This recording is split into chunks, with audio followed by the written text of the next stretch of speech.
There he is. Ladies and gentlemen, welcome to ETN, the most European podcast in the world. Today we have an absolute banger for you guys. It's been popping off. I don't know what's been happening. Something's in the water. Before we get into that, you guys have probably noticed I'm not in formal attire today. I'm wearing my Attio hoodie. Shout out to Nick and team for my Attio hoodie. It is technically Friday for us because it's Thursday's the new Friday. And it's the last day of the week that we stream. Yeah. So I'm going to use the excuse that it's casual Friday today. Love it. Dress down. Well, you're repping Friday. The fastest growing CRM in the market. You know, you got to be. According to TriRamp data, that is true. Yeah, that is absolutely true. Exactly. Talking about another company that's on a tear.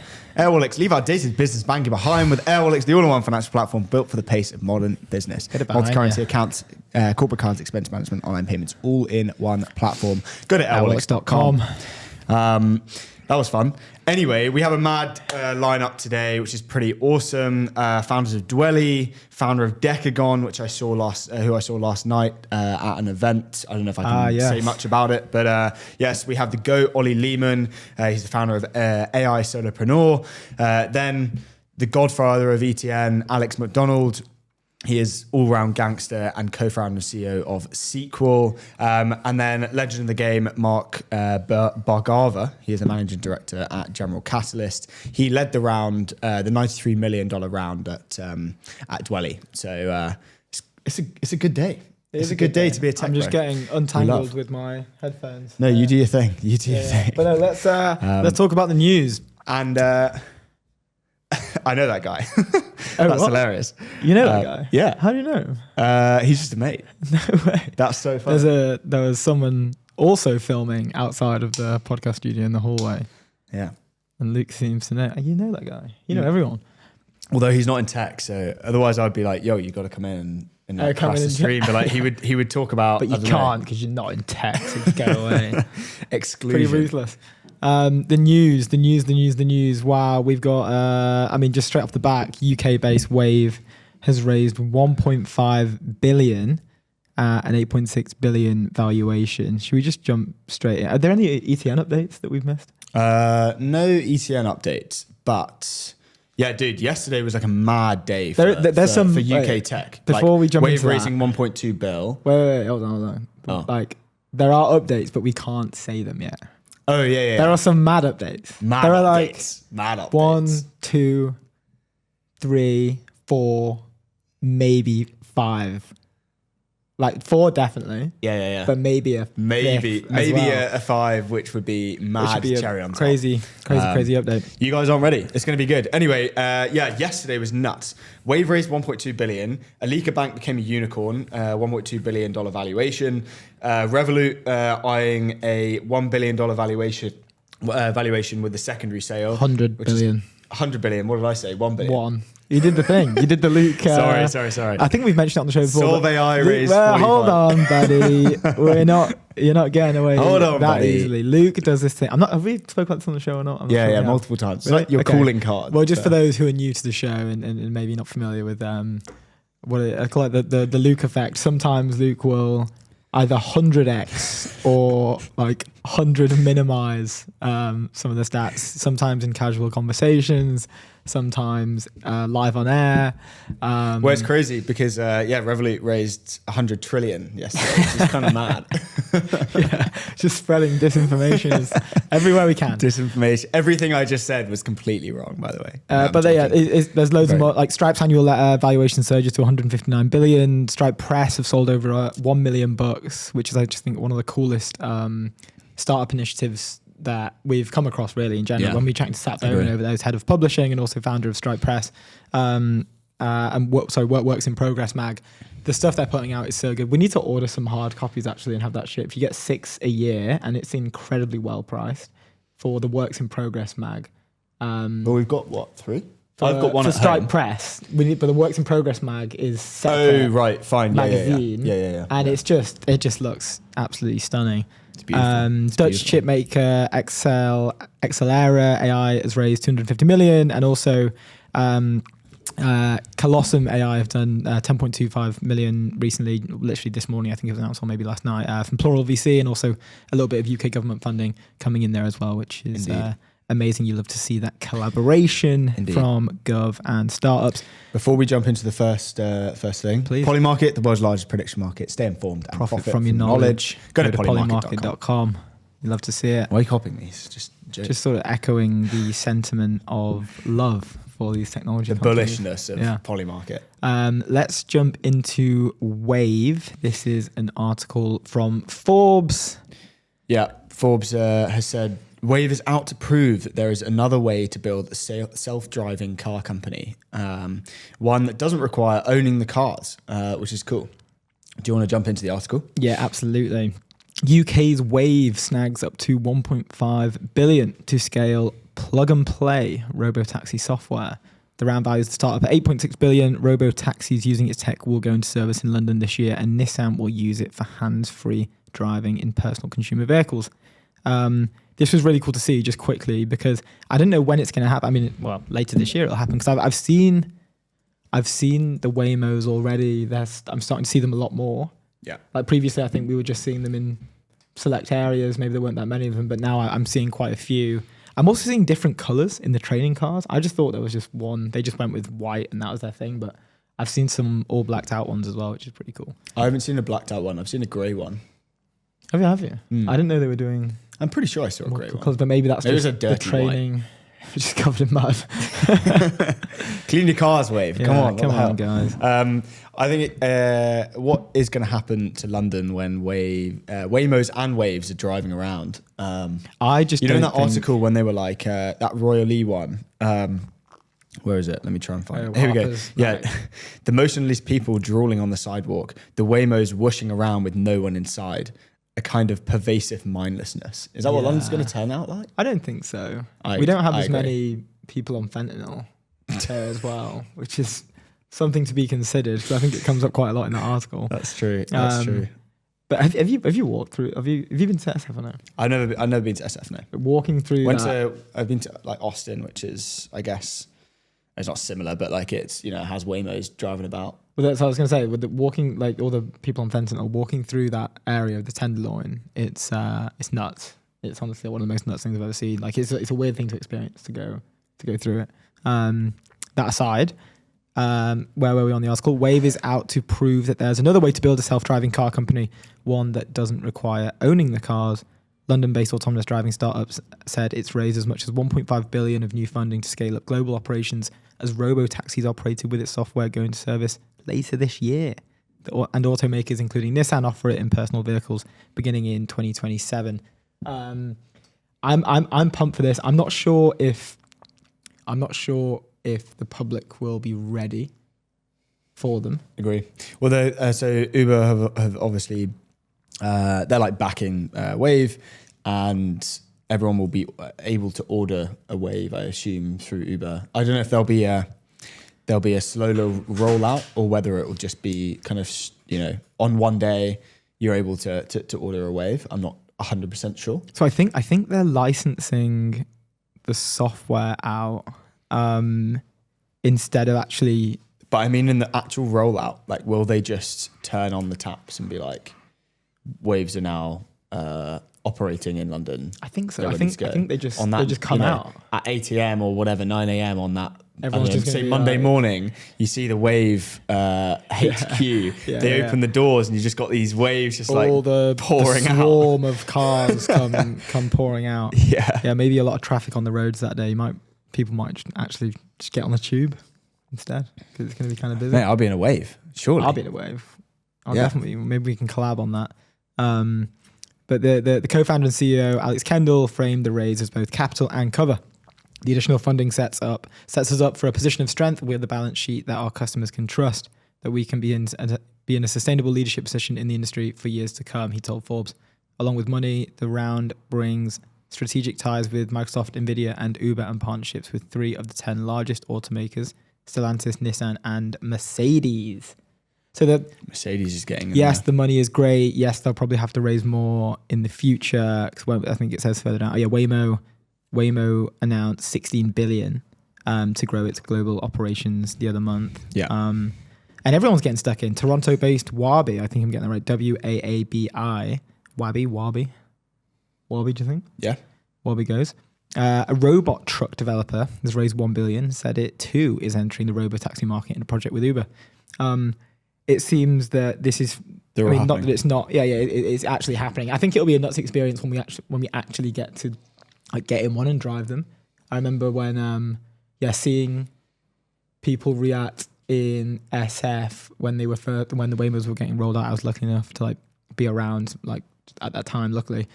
And people will film you getting in them. People will film them driving past. People will film themselves getting in them. What's obviously different about Wayve is that they're licensing their tech. So, it's kind of a plug and play situation. So I think there's going to be less of that. I think it's going to be like, because I assume, unless they all have I assume at the beginning they'll have logos on the cars to say that they're Waves. But eventually it will be less so. I think, they're kind of licensing it out to just like manufacturers as well. So they're able to literally just like have that as part of their solution when they're trying to sell the car, that they're compatible with Wayve and that they offer some form of autonomous driving capability. So I think it's going to be more ingrained in what's going, in autonomous driving rather than like Waymos, where it is literally just like the car itself is the product. It's not the software behind it. And obviously that's the kind of major difference. And I think in the long run, Wayve has that obvious advantage in the fact that they can kind of mass roll this out when things are ready. And if they prove it in one of the hardest cities to drive in the world, London, they can kind of mass roll this out to many other cities globally and just strike some deals with kind of like mega autonomous manufacturers. It seems all like the older players are trying to snag a piece and just have some exposure to what the. Well, I think they're going to lose. I think that like if you don't, you will lose. Yeah, you're kind of screwed. Alex Kendall, CEO of Wayve, wrote on X yesterday. He said, "Another major milestone." You can go on this and share your screen if you want. Another major milestone of Wayve's history. Proud to say that we've raised 1.5 billion Series D. He said, "We started a decade ago with a contrarian technical thesis. The self-driving is an AI problem. And embodied AI will enable autonomy to scale without rules, HD maps, and using mass-produced hardware. Now we're entering commercialization. We're taking a contrarian commercial strategy too, selecting the business model with the largest opportunity to scale. We're not selling our own cars, which limits scale to one brand. We're not operating our own fleets, which limits autonomy to city-by-city expansion. We're licensing autonomy to any vehicle anywhere. This new business model is only possible now because we built a general-purpose AI driver, which is flexible to work with any vehicle architecture and proven to drive all around the world. This unlocks a high-margin software licensing model, which we're now excited to be deploying with global partners with the strength of this new funding round. Obviously, less the funding round and everyone else kind of getting behind it. He says, to top it off, 3 top 10 global automakers across Europe, Japan, and the USA are backing and believing in our technology for consumer vehicles and robotaxis: Mercedes, Nissan, and Stellantis. I've always believed that our end-to-end AI approach will lead the way in autonomy. This latest investment and the endorsement that comes with it makes me believe that the industry is also now converging on that idea too. What's next? We have a busy next few years of commercial delivery, supervised robotaxi trials around the world in 2026, and consumer vehicle sales from 2027. Thank you to the incredible Wayve team for making it all possible. So Nissan is rolling this out into their commercial vehicles in 27. I know that. I don't 100% know what's going on with Mercedes, but it looks like the rest of 26 will be let's test and let's kind of get this out into the hands of as many cars as possible that we obviously Wayve don't own. You'll see a lot more driving in London. They'll become more of through the Uber partnership, they'll become more of a kind of like just transport thing for the public. And then in 27, they'll roll out, you can privately own the ability to have your car self-driving, which is such an exciting thing. And very different, which is really cool. I think in the long run, I'm very bullish on Wayve over Waymo. I know Waymo, obviously, they're valued at 100 billion, I believe. I'm not sure of the valuation. I think I'd have to check. Is that another? They're like way ahead of Wayve in terms of valuation and what they've raised. But that's just purely, I think, because of the capital needed to buy the parts, the cars, and everything. Yeah, else. it's incredibly like capex heavy for them. So like I'm bullish on in the long run, regardless of what the valuation is now. I don't know how old Waymo is compared to Wayve. The software play seems like the better option, just in terms of like there isn't any rebuilding required, essentially, right? Like, yeah, you kind of just and like low it's a little bit capex, more streamlined. Right? I feel like they spent the years now going through the hard graft of building, the infrastructure that you can kind of just like generalize across many autonomous vehicles, and Wayve don't have that. They won't be able to scale as quickly once things are ready to go. Also, you love to see Boulderton on the cap table. Our friends at Boulderton, we love to see BC, a B cap. I saw on James Wise's Instagram story yesterday, just on the news. It's funny. Shout out to James Wise. Shout out to James over at Boulderton. But James posted an email screenshot of his outbound message to Alex. Oh, really? Hey, how long Alex. ago was like 2017-ish? Pre-Wayve. No way. Yeah. Subject line was coffee with Boulderton. And James is like, hey, Alex, I lead like a lot of the AI stuff over here. Would love to, like, saw one of your presentations at this particular event I assume is related to like VR, AR, and like AI. Would love to get a coffee. Mm-hmm. And then that was like how it started. And then the next photo was how it's going. And then the new fundraising article in Forbes, which is pretty cool. He also prefaced it with in brackets, "Is this not LinkedIn?" on Instagram. So got a little like from me there, James, on the congrats to James on the Insta story. Love to see it. Also, the Mercedes-Benz thing, it's so funny. So I don't know when this was completely, well, like kind of unrelated, but they did I think this was maybe 3 months ago. Yeah. I don't know, maybe like November or something. They did a partnership with Teams. Oh yeah. Do you remember that when that came out? And everyone was just kind of like, why the hell? Yeah. And it was so you could do Teams calls in the back of your G-Wagon. Yeah. Like, first of all, I think if you're in a G-Wagon, you're not using Teams. You're probably you're using not in the your meetings. new iPhone. You're letting someone else do the meetings. Yeah, you're doing. You're not even in the meetings. You don't need the iPhone. You're literally just doing FaceTime meetings with wired headphones in the back of your G-Wagon. Yeah. That's what, like, you aren't even driving the G-Wagon. You're in the back, and you're doing meetings with wired headphones. So I was just confused to see. But I think in the long run, I don't know how long the deal was, but this is semi, relevant, because in the long run, I feel like if Mercedes are getting into this Wayve thing, and you've got all these execs driving around in 2027, they're buying Nissans, so they can use Wayve within their Nissans or Mercedes probably. That's a good point. All these execs are like, hey, I'm not driving, so I might as well do some meetings. I'm sorry, but if I joined a call... That's like the biggest play ever. It's great. But I'm just thinking, if I joined a call and my Congrats to the Mercedes boss team. or my boss's boss or whoever joined the call from the back of a G-Wagon... If I joined the call and someone who was trying to sell me something called in from the back of a G-Wagon through their car... You'd be like, charlatan. I'd just give them you'd pay them. Oh, because it's clearly working. You're at the frontier. You've won. Yeah. If it's in 27, if you're at 2027, and you're doing that, every deal, it's a good GTM 100% close on every deal. So a message from Luke: all head of GTMs at startups, tell your CEOs to buy you a G-Wagon, implement Teams, and take all your meetings from the back of a G-Wagon. If you want my money, call me from the back of a G-Wagon. You will see your ARR increase. That is financial advice. That would be a pretty wild strategy.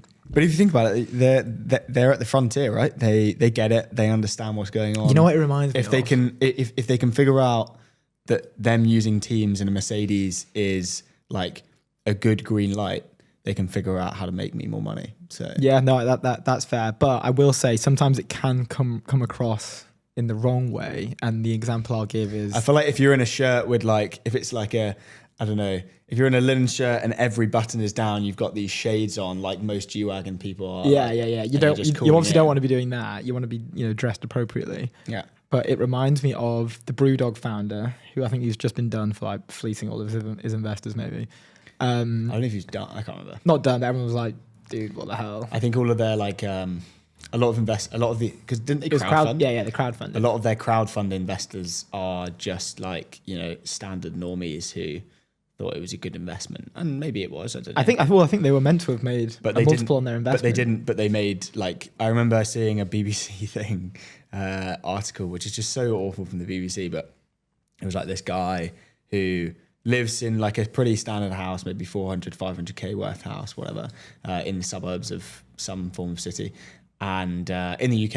And he was like, "Oh, I put like 12 grand into like Brewdog." Yeah, but they love never returned. They love doing that. Though. So it's like doomer. they try and make it seem as relatable. It's like what, it's like do you Bob, want to... single dad, who's down on his luck. And the interview is shot at the local pub, and it's like a shot of him like over the pool table. They're trying to make it as like relatable, and it's like, well, dude, maybe don't start giving 12 grand out. I can only afford 6 Guinnesses, not the 12 I usually drink on a Thursday. I don't think that's an accurate thing. But what slightly sidetracked. But in terms of him, he posted on LinkedIn a photo of him, and it was one of those like thought leadership, blah blahs. Yeah. People just rinse and repeat them all the time. Obviously paying like a copywriter. well, if he is, then he should fire this person because it didn't do him any wonders. It actually was really bad for him. It was something like, up here at Brewdog, we're huge advocates for work from home. Like I will always say work from home. I think that you can be most productive in your comfortable environment, blah, blah, blah. And he screenshotted him on an all hands call, and like I don't know how many people in his hyperbolic chamber. He was in he looked like Bane. He looked like a Bane mask for like an oxygen chamber thing that he sat in. He sat in what looks like a spaceship pod with a Bane like mask on his face with about 9 tubes going from like the back of his thing into his mask. He looks like Bane. We'll have to find the image maybe later and get it up. And it's just like you couldn't come across like an evil supervillain more. It looks like you've cosplayed an evil supervillain on your all hands call, and he's there preaching about. The next step up is if he does that in a G-Wagon on Teams. Then you're probably gonna. I don't know what I'd do if that was the case. I'd probably leave the company. Moving on, slightly sidetracked from to Stripe's annual letter. But before we do that, leave outdated business banking behind with Airwallex, the all-in-one financial platform built for the pace of modern business. Multi-currency accounts, corporate cards, expense management, online payments, all in one platform. Go to airwallex.com for all you lovely folks out there. Yes, Stripe's annual letter. Up next, Stripe's annual letter. Boom. Let's get this bad boy up. I love how this was posted on X. Let me just hit that. There we go. The internet economy is speeding up. Last year, businesses running on Stripe generated 1.9 trillion in total volume, equivalent to roughly 1.6% of global GDP. The 2025 cohort of new companies joining Stripe was both the largest and the fastest we've ever seen.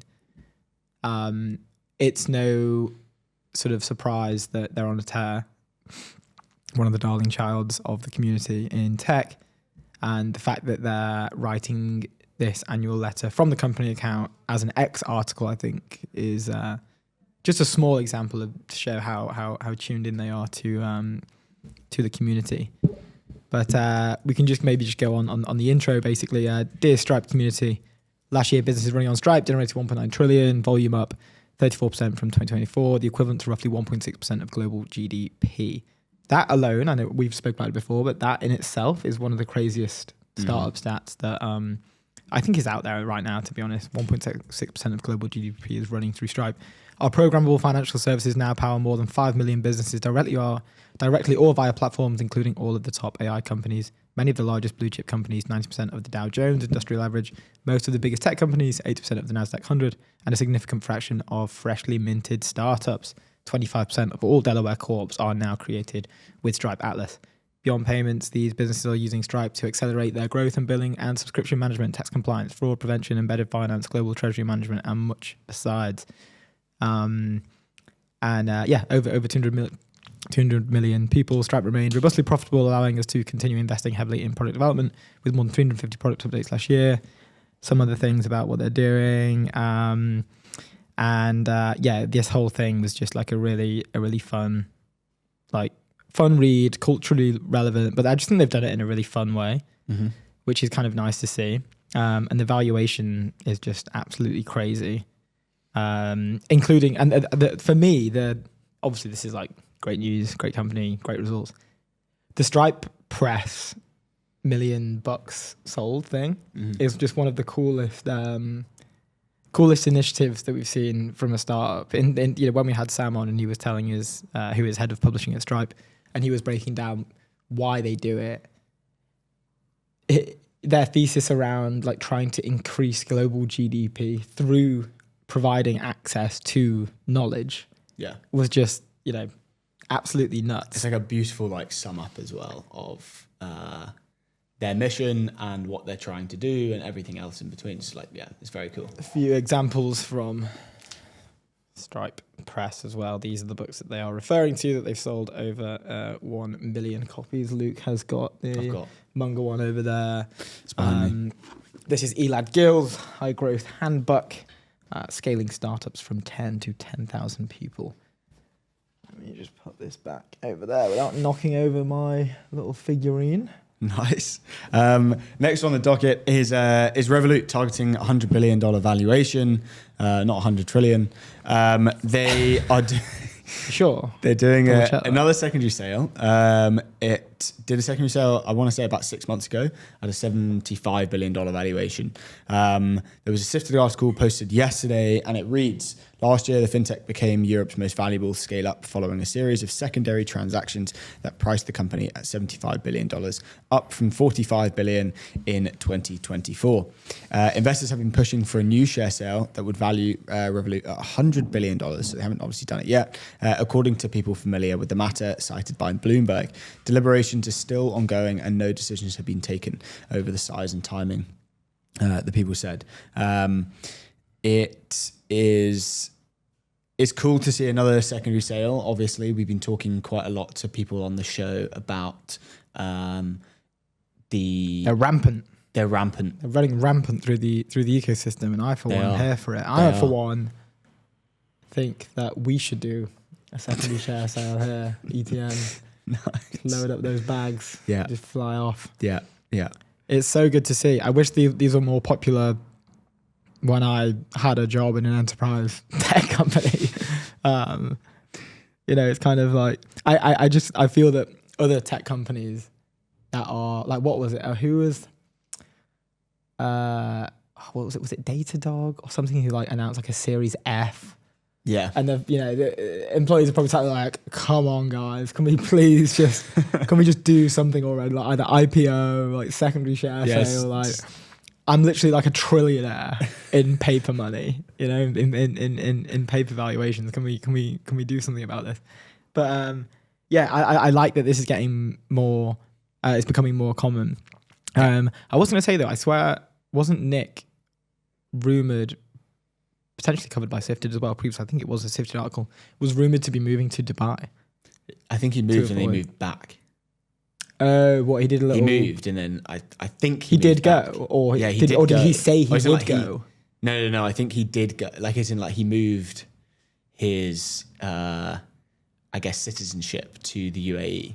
And that was like, that alone was something like a 40 billion. Yeah. And everyone was like, what the hell? Like, government's licking the lips, thinking 20 Bs of that is ours. We just cut it in half, take 50% on tax. Yeah, rough. But I think he moved back, but that might be rubbish. I can't remember if it was a rumor or he'd actually done it No, I think he did.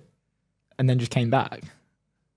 Yeah, it was like it was like a month ago. I want to say it was like a month ago. Or he just had like a really bad time over there? Do you think? Maybe. I don't think I assume he didn't like. I got there. He I was like was assistant there, but this isn't worth 20 billion. It must have been like a really bad experience. If it wasn't worth 20 billion. Yeah, the article actually pointed out a few other companies that do secondary sales. They said a new Revolut share sale will be the latest example of a European scale up using secondaries to increase their valuation. German investment app Trade Republic secured a 12.5 billion euro price tag in November through a secondary sale, and AI company 11 Labs used a tender offer to double its valuation to $6.6 billion last year or last September. And do you think we're going to have more? Like, what other companies do you think would do secondary sales? I mean, anything that's sort of well capitalized, nice momentum, C plus. I mean, I think it's a lot more common in the US. Maybe in like a year, I feel like Legora would do one. I feel like they're just in obviously hyper growth mode at the moment. They don't necessarily like need to do one. I mean, they're going to raise. They wake up with a taste of blood.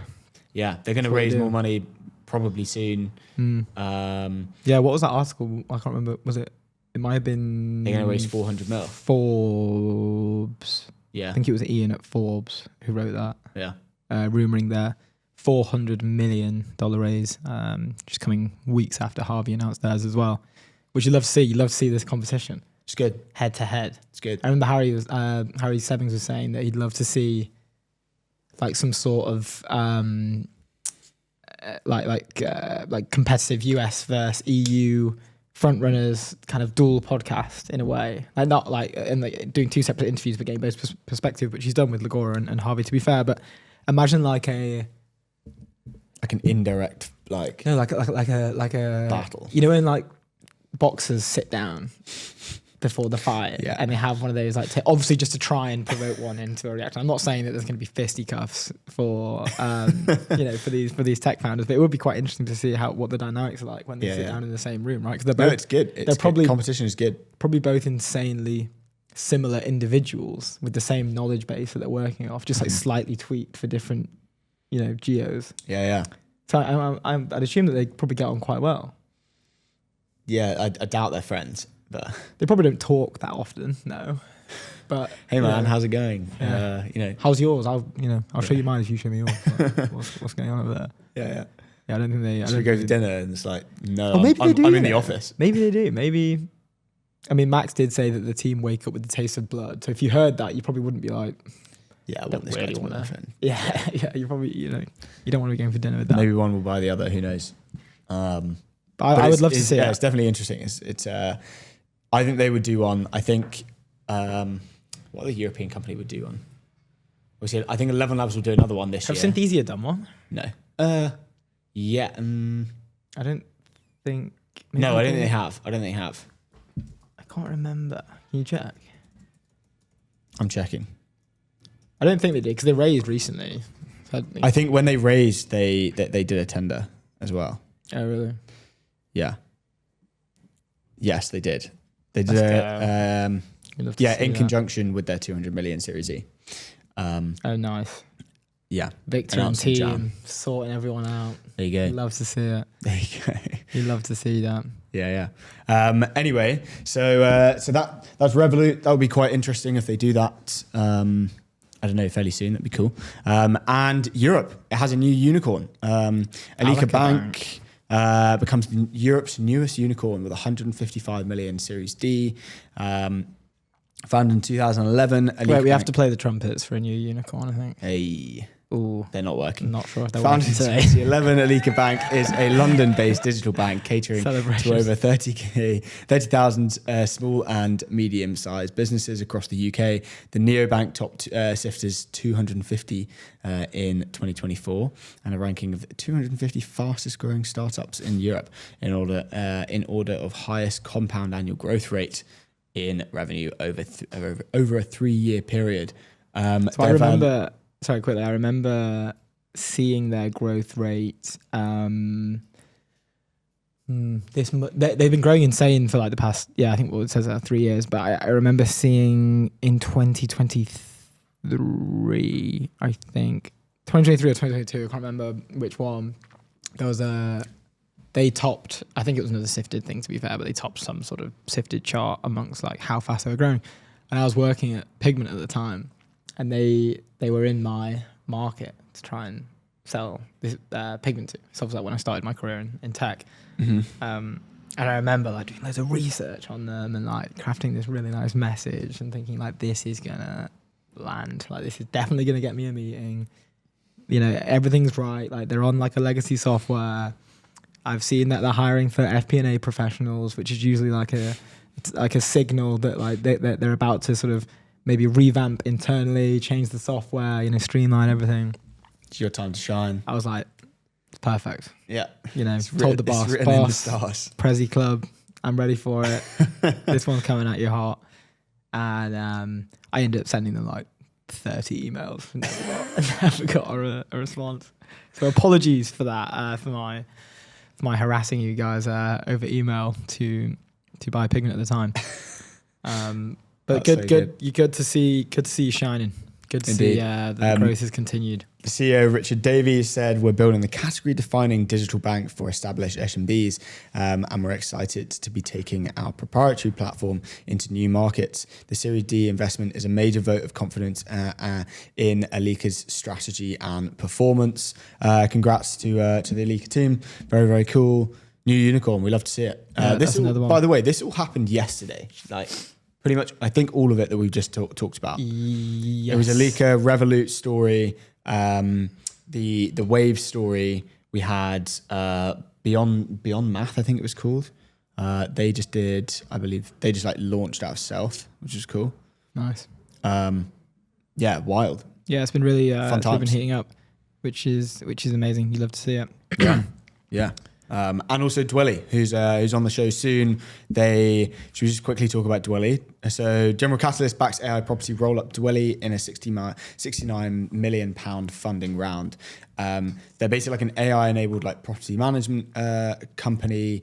They are, in like 2 years, they've grown to the like 15th largest rental agency in, I think it's just the UK, but in the UK, which is wild. And their growth is nuts. I think they acquired 8 different rental agencies last year. And they're on a stormer, which is cool. You love to see Which it. is really, you really love to cool. see a stormer. I'm And pretty GC, pumped to chat to them. who love their AI roll-ups, are getting behind it, which is good. Yeah. They raised 32 million in equity, 37 million in debt. It's kind of nice to hear that someone's shaking up that particular market. I think it's coming for everything. It's one of the most infuriating. GC, like obviously we'll talk to Mark about it, but GC are so bullish on the fact that like this consolidation of like all the things that are heavy admin, all those verticals, and you could probably think of like 10 now, and you know someone in PE would be like, oh yeah, pretty like fragmented market. Oh yeah, pretty good. You know, low customer like concentration. Yeah, love that. Get me involved. Is that how they talk? Exactly how they talk. And there's just so many verticals like this. It's nuts. And you can see what Dwelly have done in 2 years. It's just like, okay, you just like pick up that model and go and do it. You know, I'm just pumped that like that. Doing it for kind of like consumer apps, which I want to say is like probably a little bit harder. I feel like one of their team followed us actually. The Bending Experience team big on up. LinkedIn. Yeah, he sent them a connection request. We'd love to have the founders on. Yeah, and there's a bunch. Luca of them. Ferrari, you've got to come on the show. There's like 4 or 5, I think. Really? Yeah. No, So they really all cool. followed us at the same time. No, just someone at the company. Yeah. That's always a nice little signal. But when they all follow. Yeah, it's like me with Alika Bank. You know, now let's bombard them with emails. Go, coming at you. Yeah. Well, we saw we had a pretty large email that was just in our spam this morning, which is rough. Yes. We won't say who it was. Gmail. What the hell? You're making very us lose. sorry. You're making us lose some deals here. It's That was just a joke. That was a nice surprise to find it in the spam folder. But we can't say who you are, but if you're listening, you know who you are. I sent a screenshot to prove that it was in spam. I wasn't ignoring you. It had been a month, and then the follow-up 9 days ago. Sincere apologies for that. That's pretty good. Like follow up. You know, it's like leave it for a few weeks, and then follow up. I feel like that's quite rare. Yeah, a month. It's like if you leave it for 3 weeks, and then like you're like, well, they're not going to reply. Why would you? I don't know. Good on them for following up. Obviously, maybe we're on a tear recently. They're really banging down our door, which is great. We're about to hit 8K followers on LinkedIn. We're about to cross 5K followers on X. Like, I don't know, man. We're coming for the whole of European tech. We're on a roll. Anyway, talking about business that's coming for everything. Airwallex, leave outdated business banking behind with Airwallex, the all-in-one financial platform built for the pace of modern business. Multi-currency accounts, corporate cards, expense management, online payments, all in one platform. Go to airwallex.com. Next on the ledger, let's talk about Dutch chip maker Accelera AI raising 250 million buckaroos. Again, yesterday. Oh no, this was 2 days ago, but still. This was 2 days ago. Cheers to Sifted. Actually, they're doing a pretty good job today. Sifted are on fire right now. Well, I mean, I think Europe's on fire, which means Sifted's on fire. So which means amazing work. This is Daphne. Accelera AI, a Dutch startup building energy-efficient chips for AI, has raised 250 million round. The raise brings total funding, including equity, debt, and grants, to 450 million to date, making Accelera one of the best-funded chip startups in Europe. Led by Dutch deep tech VC Innovation Industries, the round also included participation from BlackRock and SiteGround Capital.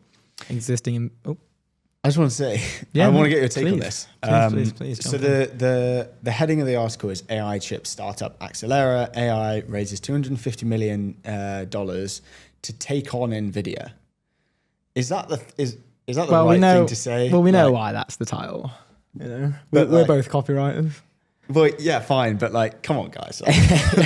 Well, I remember when I was at Convergence. Like that's like if we had an article and they were like to take on like CNBC. yeah. Well, it gets the clicks. Like when we were at Convergence. No, we're not. Like we'd done. What did we do? We did 12 mil pre-seed, and we got featured in Sifted. And I've said many times on the show before, we were doing browser-based agents, which like as of today is now a thing. Like it's a lot more popular than it was back then. But we had a Sifted feature, and the headline was, "Can this AI startup take on OpenAI and Anthropic?" And we got it. We were like, "The hell yeah, that's amazing for us." Get those names in that article. Yeah. I remember screenshotting it. Dude, you know what it's all about? I was talking to someone at an event yesterday about this. Just sneezed. I was talking about King Make Yourself. Shout out to Yesser at Chatbase, who wrote an awesome article. Bless you. Oh, sorry. Sorry, Atio Hoodie. I don't mean to sneeze on your brand like that, but I had to sneeze. Yeah, it's similar to that thing, King Make Yourself. If you haven't read it, Yesser at Chatbase wrote an amazing article on X called King Make Yourself. And similar things, right? Put yourself in the shoes of the big dog, or like close to those guys, and people were like, "Whoa, these guys are really winning." Well, Sifted's doing it for them. It's King Make Yourself as a service. Yeah. So what's that? King Make Yourself. Kamisas.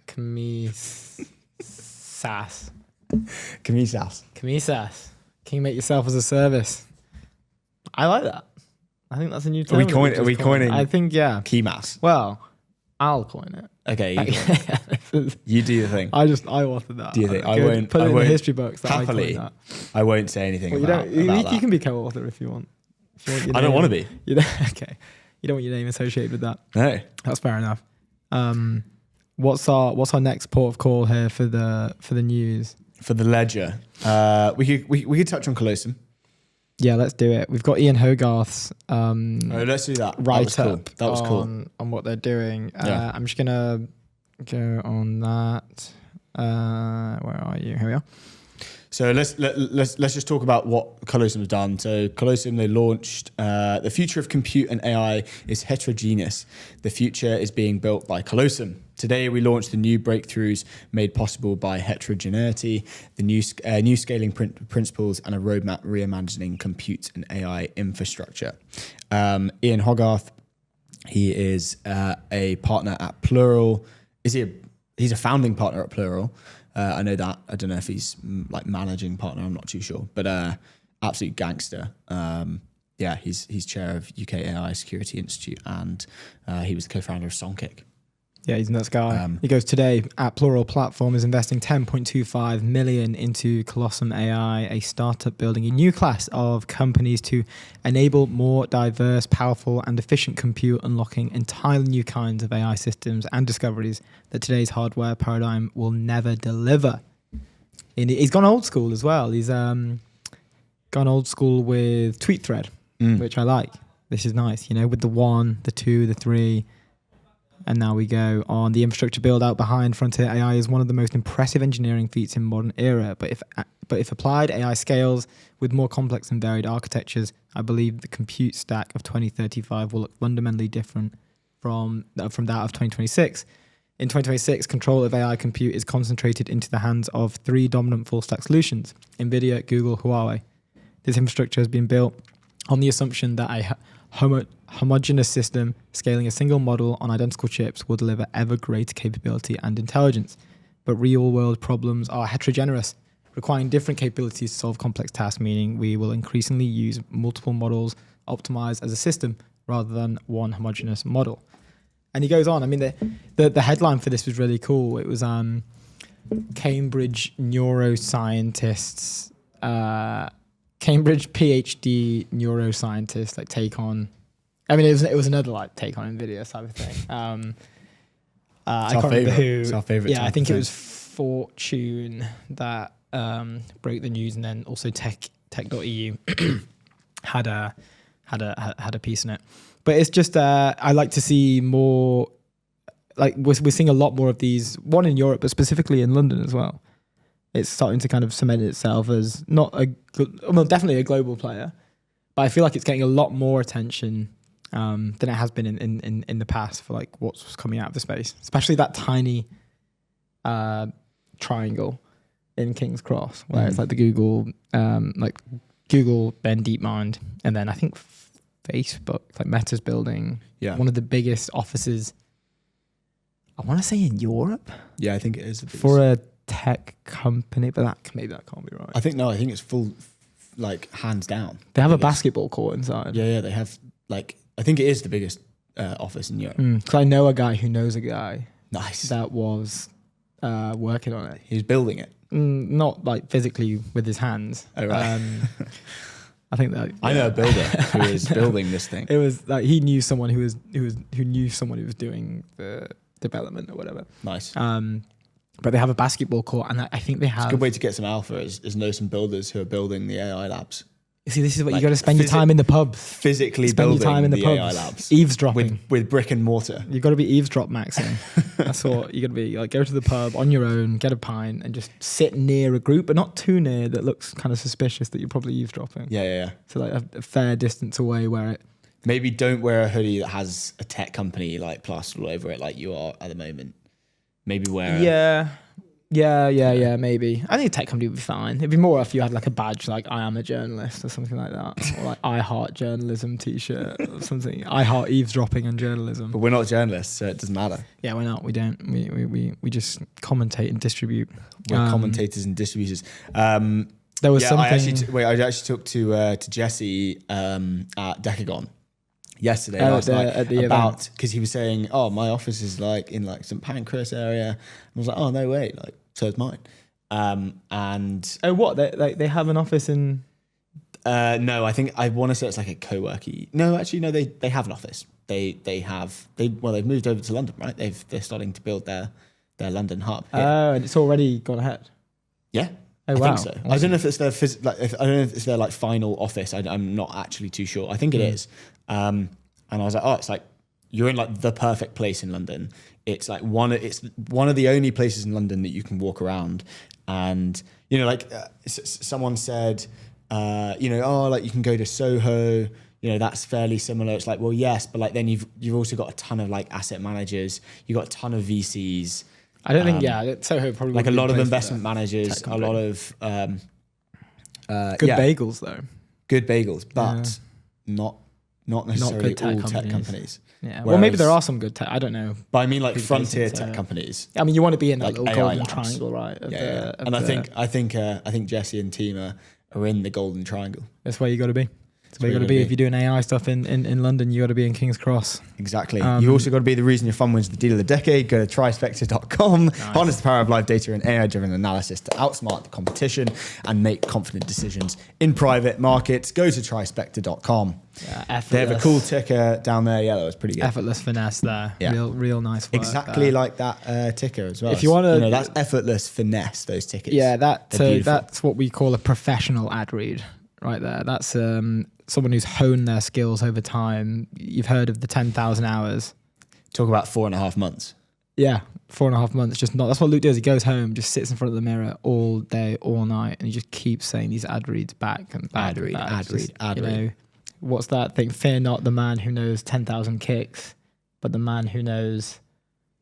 Oh no, who's practiced 3 ad reads. Yeah, fear not the man who knows 10,000 ad reads, but the man who's practiced 1 ad read 10,000 times. Nice. Pretty sick, huh? Just thought of that off the top of my head just now. So off the dome. Yeah. Off the dome. If you can think of an ad read off the dome, that's like even better. I would pay myself a lot of money if I came up with "Be the reason your fund wins the deal of the decade." Yeah, that was good. I mean, we've always rolls off the tongue. We've always liked that. I've said that from birth. That's like, really? Yeah. Wow. Loved it. Before I was like, I just know Spectre. I know Spectre's going to have some form of, thing in my life. At some point in the future, a company called Spectre that lets you harness the power of private market insights will be a sponsor of my media company. Yeah. Wow. They're going to have a ticker in the media company, and their slogan's going to be the reason you're fun with the deal of the decade." Insane insights from you. Anyway, let's jump into the town square because I feel like we're done here. Perplexity back in the ring. Yes. As of last week, we covered Perplexity because they were article maxing. They wanted to get in the headlines. They were trying to. What was the actual article? Last week. What for? What? Sorry, for Perplexity. Perplexity. They were trying to. We were basically saying like they were just trying to get into the. They said that they were like ads are bad. Basically. Oh yeah. Where are we going? We're going straight for Perplexity. Yeah, we're going for Perplexity. Cool. Let me go to the top. Go to the top. There's double. Got it. You're good. Introducing Perplexity Computer. Computer unifies every current AI capability into one system. It can research, design, code, deploy, and manage any project end to end. So this then obviously reinforces the fact that they were in the headlines last week. They 100%. I just said article maxed. They 100% article maxed to get into the headlines. Do you think that was a play? You think it was a marketing play? 100%, dude. 100%. Because we did say it was just like we were like how rogue that they were literally the first over a year ahead of every other lab to introduce ads. Wasn't a big thing then, not really, not as big as when OpenAI said they were introducing ads, obviously. But I think things have just heated up just generally. But then they've done a full 180. We've been playing this video. Can we play this video properly?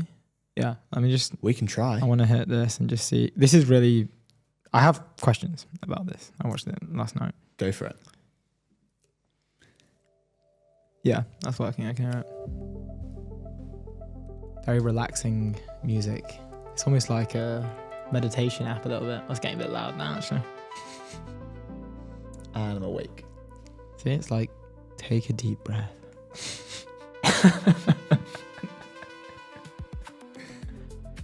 So this is sick.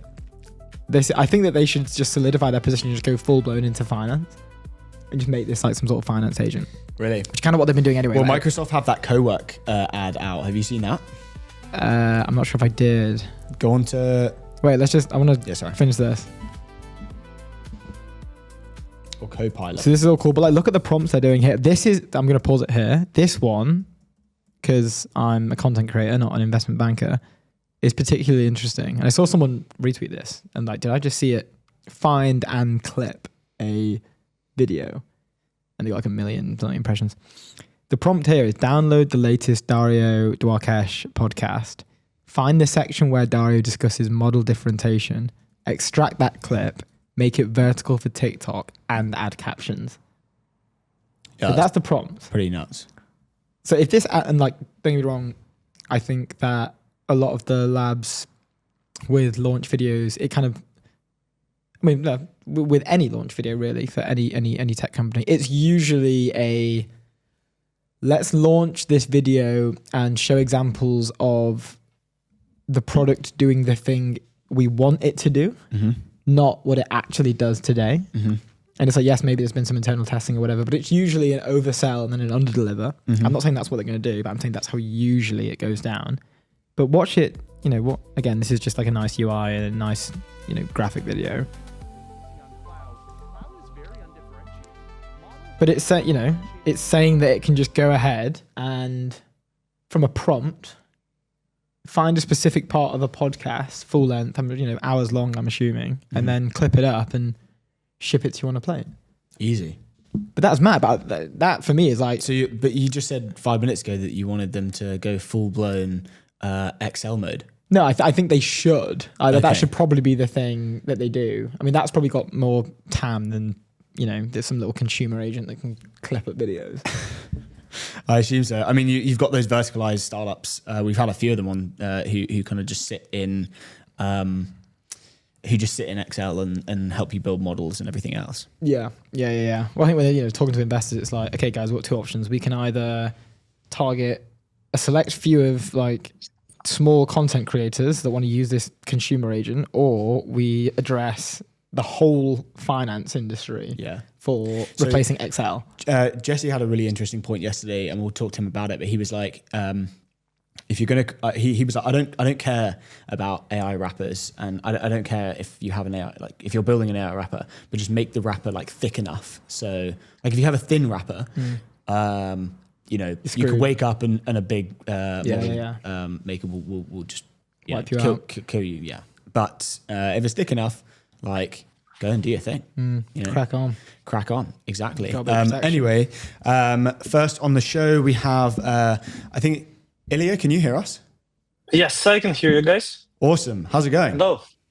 Very well, thank you. How are you? Yeah, really good. Thank you so much for spending the time. Congratulations on the news. How does it feel? Feels good? Thank you very much for hosting. Yeah, I mean, it feels obviously good that finally kind of the dream to change the whole industry is closer than it was ever before for us. Awesome. We are just, how's it going? We're just making sure, are we good? Okay. We were just making sure that we had both cameras on the live, but you are both. So yeah, this is the second time that we've had two guests on at the same time. It's a new thing that we've introduced to the show, and it's working great. It's working really great. Yeah. So yeah, we're buzzing to do this with you guys. Let's jump into to the news and what you guys have announced, and then we can kind of go from there. We've got a bunch of questions about what you're building, and I think it's absolutely insane and so interesting. So yeah. Thank you. I think we announced a round of finance led by General Catalyst, participation from Trinity, that piece kind of provided by Trinity, and a bunch of prominent VC funds and a lot of angel investors supported us. And that capital will be used to continue growing our footprint across UK and deliver AI enablement to the agencies that joined the Wayve family. And tell me about the fragmentation of the lettings agency market. Why that was the place to kind of build, and I feel like this is going to become a larger thing in many verticals, but why specifically the lettings agency market? And what are you exactly doing within that when you kind of like consolidate all of these businesses up? Sure. I mean, happy to go. There is around 20,000 of estate agents in the UK alone. So like super fragmented space, with the biggest guys being around 1% of the market. Top 100 players have cumulative share less than 30%. So like super long tail, lots of mums and pops. I mean, you guys, I'm sure you know it.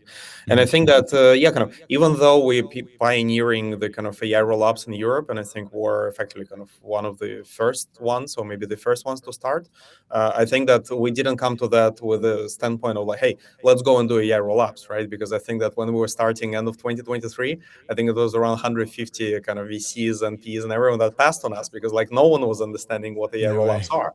So like I think it was on the opposite because like with we operators, we all three of us as a founders, kind of Dimitri, the third co-founder, been GMs and ride hailing before, so kind of know how to scale highly operational, kind of tech-enabled operational businesses.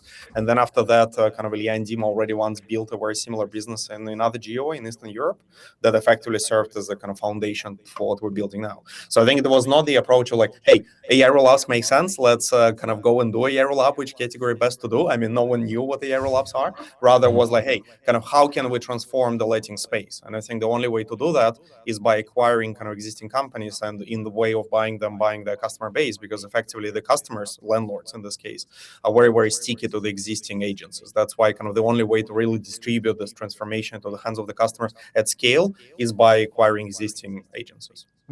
And I would just maybe kind of add a couple of points why letting space in principle. I think in Western world, country by country, but more than on average 20-25% people rent homes. And for them, it's one of the biggest transaction on a monthly kind of basis. And super important transaction for tenants, for landlords as well. And opportunity to actually change how the service is delivered and what experience people have making one of the biggest transactions in their life is amazing. And building relationships with landlords like decades long, with tenants years long, and you can build an amazing product first company in that space. That's kind of what drives us a lot. Mm-hmm. And talk to us about the AI roll-up kind of industry now. You mentioned obviously when you started it was a bit taboo. You went through 150 VCs that kind of passed. Now, GC have their own fund. They, we're speaking to Mark later in the day who leads the kind of like value creation side of this side of the market. What's the consensus now? Is it I'm going to go and sit in this industry and do the kind of AI roll-up strategy, or is it still a little bit kind of like taboo or a little bit early? Oh, absolutely. I think that the way that we read it, and again, we're not investors, right? So hence our view, I think, is pretty limited. I think that some of the innovation and the business model thinking, I think, started in the US. And I think that obviously General Catalyst were the guys that were pioneering it on the kind of funds level as well. With, again, Mark will tell you more later today. But I think that with raising the first fund somewhere close to the end of 24, maybe he would correct me kind of after that. And I think that it started being kind of a bigger thing. I think that more and more folks started to join the kind of the journey. Lightspeed, kind of Elad Gil, kind of Andreessen, I think, start talking about it more and more. Where I think in Europe, for now, there is, I think, a bit less funds that kind of in general have a bet as a fund level of conviction on that. But it's a growing amount, obviously. And I think it starts at the early stage. And then as you go, more and more growth folks and others, I think, start picking up. That's the dynamics that at least we see going through the journey of like fundraising ourselves. Mm-hmm. That's so cool. It's funny that the 150-ish rejections, I mean, like this is coming in a time, maybe when I guess we've had the rise of vibe coding stuff, like all these hyped things. I wouldn't say this industry is particularly hyped, which I think is a great thing. I think it's a nice counter signal to where there can be a lot of value. I'm just wondering what those conversations and like rejections are like when you guys are walking into this room and pitching this thing that's completely different to what they're probably getting pitched. No, I think it's kind of quite easy peasy. I think that, roll-up is for Ps, go talk to Ps. I mean, that's kind of it. You talk to Ps, they're like, radical tech transformation, amazing, sounds great. We don't know how to underwrite it, go talk to VCs. That's it, end of the story.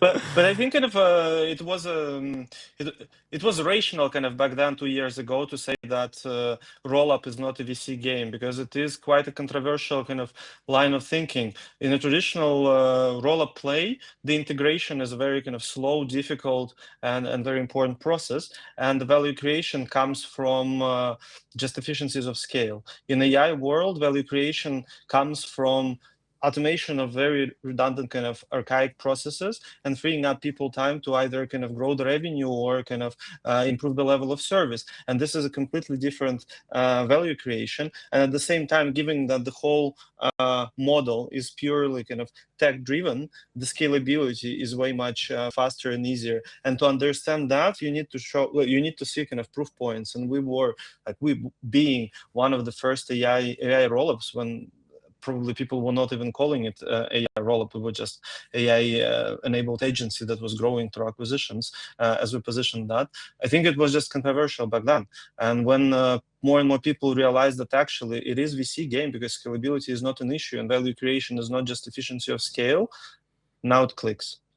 Yeah. I feel like SaaS effectively kind of removed a lot of the need for like real estate brokers, and the fact that you could just go onto a marketplace and find a house or whatever. How does like advanced AI that you guys are kind of automating with these businesses and integrating within these businesses, how does that kind of like further increase the efficiency of rental agencies? Sure. I mean, happy to start. I think that you're right that some of the classifieds came up. If you talk UK, like so Rightmove and Zoopla on the market. If you talk US, like so Zillow, Realtor.com. But they do kind of help to solve only one small part of the process, being kind of effectively the distribution, how the kind of the tenants find the properties, the landlords find the tenants. After that, the whole transactional experience, I mean, registering the demand, kind of picking up phone calls and putting the kind of tenant system in the CRM, then like doing the viewing, then collecting all the application offer form, then kind of handing in the keys, then doing the property management, right? You have a bathroom leak, someone gotta come and kind of fix the kind of the bathroom leak.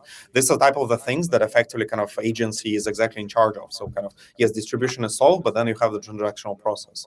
And by far most of what kind of agents are doing is effectively kind of communication centric workflow orchestration, where kind of in a way running some project management type workflows, primarily kind of sitting like in an office in front of laptop and like writing emails, reading emails, and making phone calls. And I think that with more and more regulation coming to the industry, where I think the workflow getting more complex, what used to be a very kind of relationship driven business, I think ended up being just effectively burden in compliance and regulatory stuff and like in admin stuff, and some papers needs to be done. And I think that's exactly where AI comes to help, right? Because like lots of communications, lots of kind of just contextual workflows is exactly where AI can kind of do as good of a job these days as effectively some of the people can do. Well, the people's time is actually freed up back to really do what they kind of were destined to do in this industry, spending more time with the clients, with the landlords, with the tenants, and really try to provide and excel in the level of service. I think that's kind of what AI is here for. Mm-hmm. I think you kind of touched on it there, obviously, but I want to know kind of what that looks like, really. So, like, you guys are streamlining work with AI. You're probably in a good place to talk about the kind of future of the knowledge worker and where you see, specifically agents working. But what does the future, say in 5 to or whatever 20 years, look for like a knowledge worker? What will they be doing if everything else is kind of automated on the admin side? I think kind of we probably will not be speaking for all the industries, but I can speak kind of about our particular industry. Letting agents are known to be kind of among the top 3 most kind of hated professions in the UK. And it's not because people are genuinely better. No, actually, we spent already 2 years in this industry and people are amazing. They do their best to actually deliver outstanding service. But the problem is that they are underwater with a lot of administrative burden. They have to do a lot of simple kind of back office stuff, but in a huge kind of volume. And that's exactly what we try to kind of automate and what we successfully do, effectively freeing up their time to deliver value-add services to the landlords. And we see that agents should be growing into rather financial advisors, helping landlords to manage their portfolios, advising, look, this property generates, for example, too many maintenance requests, your ROI is like lower than it could be, let's sell this property, let's invest into another property, etc., etc. So effectively kind of becoming financial advisors rather than just administrators, and we are happy to upskill them and support them to actually grow along this journey, while all the admin stuff can be and should be automated. Exactly. Just a second on that quickly. That 95% of properties owned in the UK are owned by so-called kind of individual mums and pops landlords, like kind of all the guys who was here, right? That have 1, 2, 3 kind of properties. And in fact, looking at the property is almost like an analog of the money on the bank account that they kind of store for their retirement as like as their pension, right? So the key thing that they need is just like nothing to happen with this money and for that to be safe. And that's why it's rather kind of should evolve into the wealth management, as Ilya mentioned, rather than just like admin workflows management and fixing bathroom leaks. Bathroom leaks should be fixed by a mix of AI plus some kind of obviously contractors on the ground. Yeah, it's weird because I'm kind of realizing live right now as you guys are describing this that they will kind of always have to be a human in the loop in a way here. We can't reach a full scale of 100% automation because if I need to go and view a property, I need to meet someone at the property. They need to let me in. They need to like what? Exactly. Yes, I could maybe do some sort of like VR virtual tour, but that's going to suck. And I kind of want to be there and I want to like touch the walls and feel the furniture and I want to like look around. So it's weird that I guess there is a perfect balance of like, this is absolutely necessary. And I didn't even think about the piece on this property might be loss making in the long run because of how many maintenance requests comes through. You should focus in this area where, the data shows blah, blah, like that it's not. But it's almost like it's also slightly, the knowledge workers in this case are slightly protected in a way where, they'll have to say no. I think kind of you're right about the fact that some tasks require people on the ground, and that's obviously true. But I think the fundamental protection of the knowledge workers in our industry is that for landlords, the property that they own is probably the biggest part of the retirement funds. It's the biggest investment that they made in their life, and the commissions that they pay is a tiny fraction of the value of the property. And fully kind of allowing AI to manage the property without even human in the loop is just nuts. I mean, no landlord would do that because the value of the property is that high, and the commissions you can save if like it's fully done with AI without human in the loop is minimal. And you want kind of a little bit of a human protection for the biggest asset in your life, right? Why to save money there? Yeah, yeah. It's not, the risk reward there is not balanced. It's not that you should take. Exactly. Look, we've got 1 minute left, but you guys have grown in 2 years to, one of the, I think it's the 15th largest lettings agency in the UK. I'm not sure how many kind of acquisitions you guys do in a year, but like what's the plan for 2026? Obviously, you guys have just raised the money. How many businesses are you looking at? What do you kind of look for, and what's the plan for acquiring businesses over this year? To be where we are, we acquired 10 businesses. We have a similar amount in the pipeline that are kind of about to be completed within the next few months. For this year, the plan is to become one of the top 5 players, and probably at least grew kind of 5 times, if not more. That's the ambition.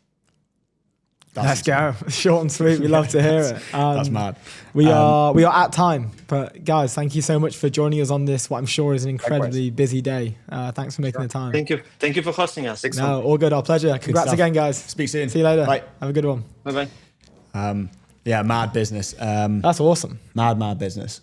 Tearing it up big time. Let me tell you about our friends over there at Airwallex. Leave our data business banking behind with Airwallex, the all-in-one financial platform built for the pace of modern businesses, multi-currency accounts, corporate cards, expense management, online payments, all in one platform. Go to airwallex.com. Still reading it out. It's rough. It's been 4.5 months. I know. I could practicing in the mirror. I'm not doing 10,000 hours like you, unfortunately. Just outed myself. It's terrible from me. You don't care about your job. No, I'm just coaching along. Buddy. Just coasting. Just watching that clock tick down. Just praying for that moment that we hit 6 so I can go home. That's so jokes. Anyway, next on the show in half an hour we have Jesse Zhang. He's the CEO and co-founder of Decagon. It's going to be a good conversation, but we have half an hour. I'm pumped for that. And you spent some time with him yesterday. So tell us a bit more about the event. What was going on? I think it was a fairly private event, so I can't really tell you. Oh, really? I don't know. I don't know. So let me just not say, just to be safe. But I was at an event, saw Jesse there, said, "Hey man, I'm going to be speaking to you tomorrow." Oh yeah, we don't have to say what event it is. No, but he did a fireside chat. It was good. I saw people posting it on X. Oh really? Yeah. Oh, maybe I should have posted it on X. I mean, maybe. Anyway, Playing chess at home. Yeah, thanks to Bilal for the invite. Shout out to Bilal. And yeah, How was it? It was good. It was it was a very young room, which is good. Really? It was, maybe like 27 was average age-ish. Maybe a little bit older, maybe, I don't really know. But yeah, it was a good, when you go to like a VC event and there isn't that kind of young energy. Maybe it was because, we had Jesse there and he was doing a fireside chat. All of these younger entrepreneurs wanted to learn his wisdom. I mean, he's like a literal genius. A maths Olympiad. He writes the questions, he said. Yeah. He writes the questions for AMC 8 and AMC 10, which is 2 different maths Olympiad tests. It's like the association or like the American Maths Championship or something like that. I can't remember what it stands for. Yeah, that sounds right. But in his spare time, just as a hobby, and was also previously a maths Olympiad. I doubt he's doing it right now. I think he's like mad pressed, surely. Yeah, which I think like maybe it's like a relaxing thing. I mean, he runs a $4.5 billion company. Yeah, and he just he makes time. Standard procedure. He makes time for those. Got to make these. The next generation of maths Olympiads. Yeah, got to make these really Olympiad cool questions. I'm going to see if I can share my screen. If we just jump over to the town square. Oh yeah, that's working. Nice. You'd love to see that. Let me just test if this works as well. Ah, so cool. Celebrate my Stream Deck working. Polymarket, the world's largest prediction market. Stay informed and profit from your knowledge. Go to polymarket.com. We've got Nicholas Charrier. Nice. Sorry, mate, butchered that. At Nico Char, let's go with that. I think we're witnessing the biggest explosion in software creation in history. New website creation is up 40% year on year. New iOS apps are up nearly 50%. GitHub code pushes in the US jumped 35%, and in the UK around 30%. All of these metrics were flat for years before late 2024. The entire graph looks like a hockey stick. You no longer need a 6-month runway and a dev team to ship something real. We see this in our metrics as well. People who never wrote a line of code are building and launching apps. The barrier to building software just disappeared.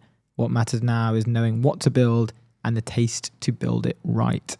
And we've got this nice as X keeps kind of like plugging in. It's like taste is everything, Yeah, taste is the only thing that wins. There was a take, I can't remember who it's from.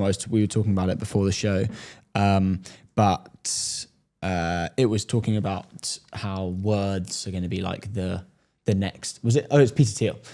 He was talking about kind of like maths isn't. The maths people aren't the ones that are going to win now. It's the words people, which some people agreed with, some people disagreed with. I don't know if I have a take. I think like jobs, like engineering jobs have just gone like up and just up to the right. Very much so. They're just accelerating. Yeah, I saw a post on... And then obviously Anish Achara was like consumption is the only thing that matters. Like humans, regardless of how much agents will be able to do, humans will always be wanting to consume more and therefore more jobs. Yeah, I saw... more productivity. I saw someone had scraped Indeed and... Yes, yeah. Overall software engineering jobs have just gone like that, right? So they were actually declining, and then in 2024, they started skyrocketing. It's mad for engineering jobs, but overall jobs was in a steep decline. Mm-hmm. But I'm of the like new jobs will be created. When we were chatting to initially today, like the thing that reminded me of it, it's so funny that this was the thing that it was on, but it was Naval on Joe Rogan in 2017. And he's making predictions around AI and what the future of AI looked like. In 2017 as well. 2017, right? So this is what GPT came out in 2023. Mm-hmm. So yeah, just like 7 years prior to GPT. And the conversation goes a little bit something basically like Joe's sort of the first thing he does, which I think is like, it's not the laziest response, but I'm starting to think it's a bit of a lazy response. Is like, what about the jobs? Like, what about all these people that get laid off? Yeah. And, what about the knowledge workers? That was the question I asked. He's calling me lazy. I asked that to the Dwelly guys. What happens to the knowledge Yeah, workers? maybe I am calling you indirectly What about lazy the there. what about the jobs, man? What about the admin? What about the emails that you got to send? What about you know? that juicy admin that everyone loves doing? I just love putting things into calendars and emailing people. It's just the best thing in the world. It's like I don't know. It's like an addiction. Okay, I thought you were going to say something new then, but you were still banging that drum. What I was saying I forgot what I was saying. So Nice. stupid. Very smooth. What I'm saying, on the conversation they're having, Naval predicts that. Well, one, he says that what about the jobs? Like, this is going to wipe out jobs. But Naval replies to him like, well, look at us right now, Joe. We're in a room talking to microphones. I'm not referring to us. I'm literally talking to like Naval and Joe's conversation. We're in a room talking Naval to microphones. tells Joe. Yeah. We're filming this and we're streaming it out to the world. Like, if you told me 5 years ago, if I told you 5 years ago that your job's going to be sat in a room talking to a microphone, live streaming yourself, having conversations with random people, and you'd be getting paid for it, millions of dollars, would you believe me? Tens of millions. Yeah, like, well, hundreds of millions. I think it's hundreds of millions. Yeah, it definitely is. Would you believe me? And it's like, no, like new jobs will be created over and over and over again. And I remember when I was at school, like when I left my grammar school, one of the conversations that one of the teachers had, I can't remember what their position was, but it was basically saying that 45% of the people in this room today, so this is just like year 12s and 13 students, 45% of the jobs that you guys will have in 10 years do not exist today. And I'm starting to see that teacher. become, when I was a teacher. At the time, God. I was like, Teacher, whatever, dude. The teacher was one being a little bit of a doomer to his or her students. No, it was a bloke. But no, I think that was more, I see that as like, Is that not a doomer. I see that as doomer? like an optimist. I see that as Yeah. like, you should be excited about that. That's a cool thing for the future. Okay, Like, well, yeah, I guess it 45, depends on what they're saying. 45% of you are gonna have jobs that don't even exist yet. Like, no way. I didn't think mine would be this, to be honest. Like, but here I am. But yeah, I think, I don't know. I think it's something. And to be honest, like, maybe it's controversial, but my take is like, if those jobs are getting automated away, like, skill issue a little bit. Like, maybe, that's kind of how it goes. Like, choose an industry that might be a little bit more. The classic take is, we've been through like the Industrial Revolution, we've been through like the .com era, all of that stuff, and humans have been able to kind of jobs have gone, and that's fine because humans have been able to evolve and change with the times and build new jobs that didn't exist. People will lose their jobs, definitely. That Yeah. will definitely happen. Like 100% that will happen. But like, it's just a thing that it's sort of like a necessary price of technological evolution. Like that, especially now, it's like in terms of, it's not really gradual. We're in this weird like step player, I think, that one day something mad pops off and it's like, this has changed everything. It kind of happens like twice a week now, which is crazy. But it's just a necessary part of these cycles. And maybe, I guess that you could argue that we should be investing more in how to retrain these individuals. It's not exactly their fault, but if we're going to make the world a more efficient place, we should probably automate away the stuff that doesn't really need to be there. Yeah. So so a tweet that was like very similar to what we're talking about now is from Anish. So he said, he wrote I think it was an article like basically saying why the Citrini kind of thing was not, that there could be like another scenario. And then he comes out again with banger from Citadel today. Yes to all of this, and most of all, rising productivity lowers costs and expands the consumption frontier. So what Citadel came out and said, they were talking about the jobs postings for software. We can just search it up, just search Anish and you'll find it. Engineers are rapidly rising.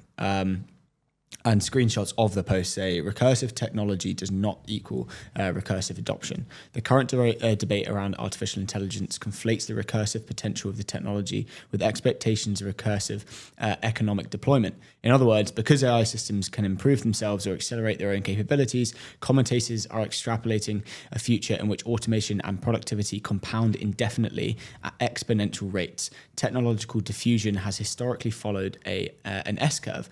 Early adoption is slow and expensive. Growth accelerates as costs fall and complementary infrastructure develops. Eventually, saturation sits in and the marginal, can't read the next bit, there's a really interesting bit in this, so I'm going to read the whole thing. But furthermore, it is well acknowledged that training and inference requires significant semiconductor capacity, data centers, and energy. Displacing white-collar work would require orders of magnitude more compute intensity than the current level of utilization. If automation expands rapidly, demand from compute definitionally rises, pushing up its marginal cost. If the marginal cost of compute rises above the marginal cost of human labor, for certain tasks, substitution will not occur. Which I think is an interesting take, and I hadn't thought of that. But it was like, it will create a natural economic boundary. This dynamic contrasts sharply with narratives assuming frictionless replication of intelligence. Talking about lower price increases real purchasing power, which generally increases consumption.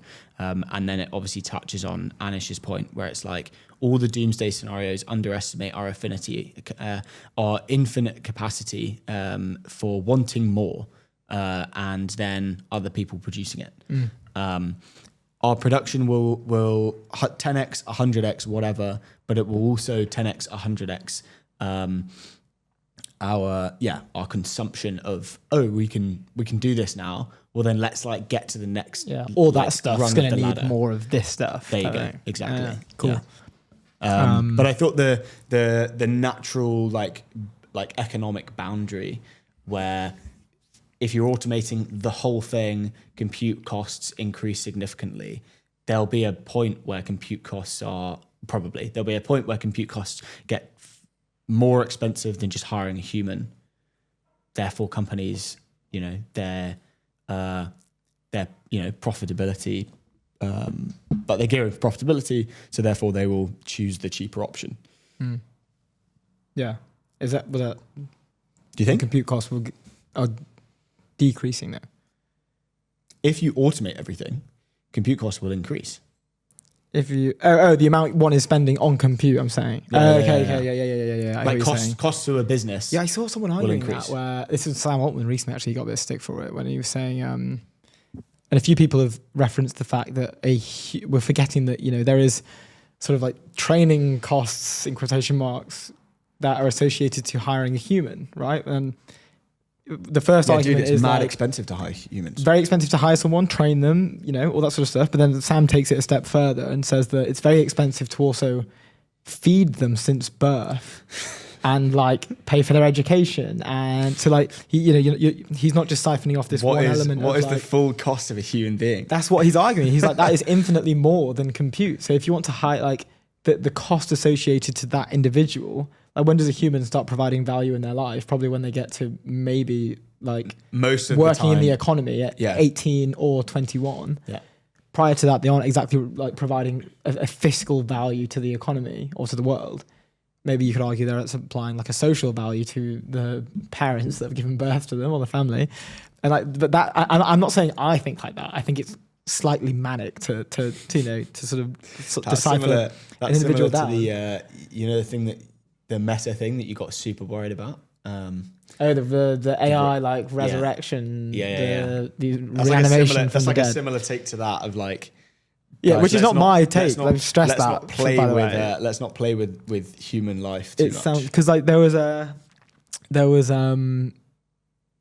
like this sort of like speciesists like is a term that was thrown around a lot, more so in Silicon Valley than here in London, but. I remember it was sort of Musk and one of the co-founders of Google, I'm pretty sure, got into an argument because Musk was more on the line of like pro-human life. Like people believe that like if we can if the more efficient means for technological evolution require humans being sort of like taken out of the equation, then that is the natural path one should go down, and they're okay with that. Whereas like Musk, I think in the argument was saying that like, whoa, like kind of want to be alive, and I'm sure like the other 9 billion people on the planet do as well. And then was accused of being, I think, a speciesist is the term, which is obviously like a nuts thing, right? Like you could understand there's how like it a makes, major like population like shortage, isn't there? I think that's what he was like basing his argument off. And I think I remember him posting a tweet It's like no, yeah, probably a year he's ago. banged the drum on like we aren't repopulating the earth quick enough. Yeah. For ages, he's kind of stopped doing that now. I kind of think he, this comes across actually in his biography that we have on the shelf over there, where he kind of he likes to pick things up and like wave them around a little bit, and and then okay, bored of that one now, and then pick another one up and wave it around a little bit. Like hold strong opinions loosely, is what he does. Yeah, but so when not he holds to the opinion, he holds it very strongly, but also in tandem, like can kind of chuck it away and hold another opinion very strongly for a little bit and chuck it away. It's like but not in like, in my opinion, not in like an admirable way. In a way where like he'll just find this new thing and then like start frantically, like he was getting involved in UK politics for quite a while and was he still is. He's very involved. Yeah, which I just think is like ridiculous. He's very involved, like with like Restore Britain. Like a lot of his tweets about Britain are now like geared towards Restore Britain. Yeah. I saw a few of that. I mean, it's not a politics shit, but I don't know why he's getting involved in UK politics. But he does, like that is a tendency of his, and it's very clear in the book as well. Some of the employees he'll approach them and and say to the team like, okay, let's lock in. We're doing like a lock in this weekend. We need to do this, and this. Like this is the most important thing, and none of the team will agree with the decision, so they'll kind of just not mention it for like a week or two and like not update him. And then after that, he'll call you, hey, like guys, like this thing's a priority now. It's like a completely new different thing. And everyone's like, yeah, like that one's actually a good one. Like, yeah, let's do that one. Like that. So it's kind of like they're aware of the fact that he'll, kind of run around a bit and get distracted by a few shiny things. Talking about the future of automation and compute costs and everything else. In Time 2, the sequel, I think that's such a jokes tweet from John A. DeGoes. Tokens Remaining. What a great movie. This is so good. Do you remember this movie? Yeah, I did like this Such a good movie. Justin Timberlake. I think it's Justin Timberlake. Yeah, it is. Yeah. And he has a timer on his hand. It's like a very futuristic thing, but it's tokens instead, which is just jokes. I think it's so good. They should make a sequel. The film I thought was a good premise, good like if I'd read the script beforehand without knowing who was in it or what the direction was. If I'd read the summary bio, I'd be like, that's got loads of potential. Someone tagged Netflix, which is good. They won't that. Yeah. I can't imagine they will. But yeah, I remember seeing that. I feel like if I read the summary of that film, I'd get really excited for it. And then I think when I watched it, I kind of like, I feel like it slightly underdelivered, to be honest. Really? I thought it was good. It had Cillian Murphy in it. Yeah. Great movie. I just thought, I don't know. I've watched it a few times. I was. It's like one of those movies that I would happily watch again. I was looking for something more, because whenever there's like a poker scene in a movie, they always manage to get it. It had that guy as well, that blonde guy he's in the poker scene. Oh, is that why the poker scene just isn't correct? No, well, I mean, it makes sense, but it's just, it doesn't really make sense, to be honest. Like the way that nothing's, they're not like playing with jokers or something like that, like, or like, a blank card. Like it makes someone with a flush loses against someone with a like it makes like legitimate sense within the rules of poker. Are they playing the rules? Yeah, but they make plays so like rare. Yeah, that. But I mean, they did that in Casino Royale, which is one of those. Just like it was like, I can't remember what it was. Like Full House beats someone's flush, but then someone else has got like a royal flush, and it's like, right, okay, like literally got more chance of everyone getting struck by lightning at the same time than that happening, but whatever. But yeah, I never like it when they're doing poker scenes in films, because they always. But you can kind of like put that to the side, because I feel like James Bond is a movie that would do that. The problem isn't how that unlikely the hand is. That's fine. Like I get, okay, fair enough. It'd be pretty boring if someone like won with high card at the end of Casino Royale's, £1 million, multi-million pound game. But it's the ways that the players play. Like they make decisions that no person who plays poker would make, basically, and like that always kind of annoys me. But that's a small thing. But for me, that ruined the film, and I'll never watch it ever again. So you don't like this tweet? Bad tweet. No, like the John tweet. No, John DeGoes, great tweet. Fan of the tweet. John A. DeGoes. Not the film that much. What's next on this? Oh, this is funny. So Chris France at France Fries. That's a great. I didn't realize that when we were pulling this one up. I swear to God, the average tech bro is AI pilled to the point of being unable to complete basic tasks on their own anymore. Insane. I can't say that word. Insane shit. We are losing the ability to think. And 156.3k views, 2k likes. Comment section living up. He's replied to it. Comment section living up to expectations, which is so good. Sometimes I'll reply to a comment on like my own tweets if like they do well, and like I get a few AI guys in there. And it's just, so obviously AI. Yeah, what was it? Someone. I'll reply and just be like, thanks AI or something. Yeah, we just had to, just to give them a bit of. No, it's like you do a post about praise. something or a clip, and someone comments like efficiency and natural scaling is the way forward. Thumbs up. And it's like, who the hell are you?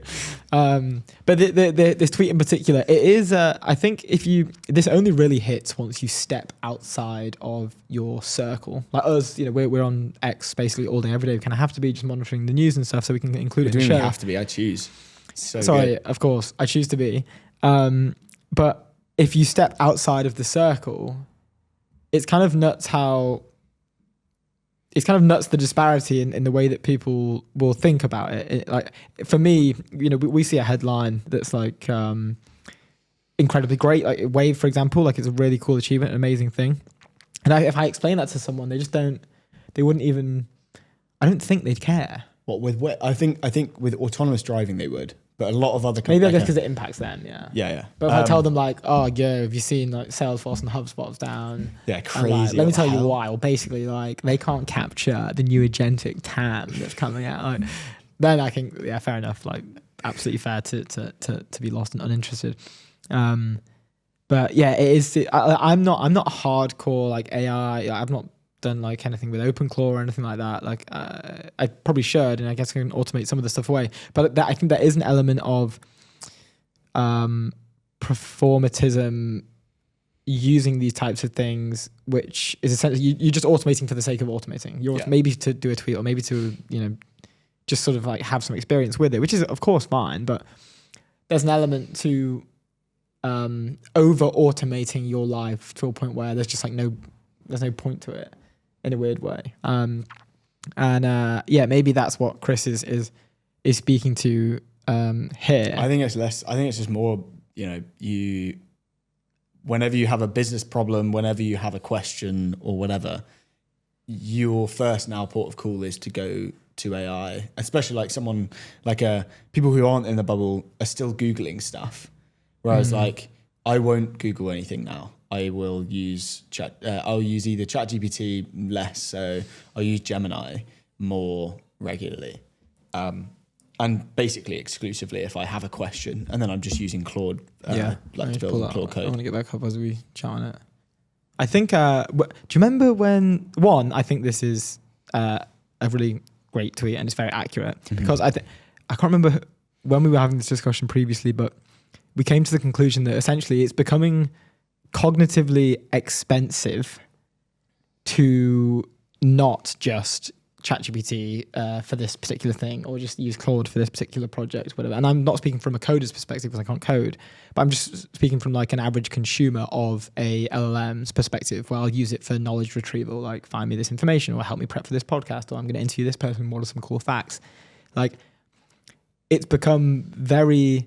Or even an article, right? Like, hey, summarize this article for me. Like that, we aren't spending our cognitive load on the tasks that we were previously because the LLM can just do it all for you. You just get to the point you want to get to without any of the in-between work, which is obviously a great thing. But I do think that probably isn't great for our attention spans. It depends what the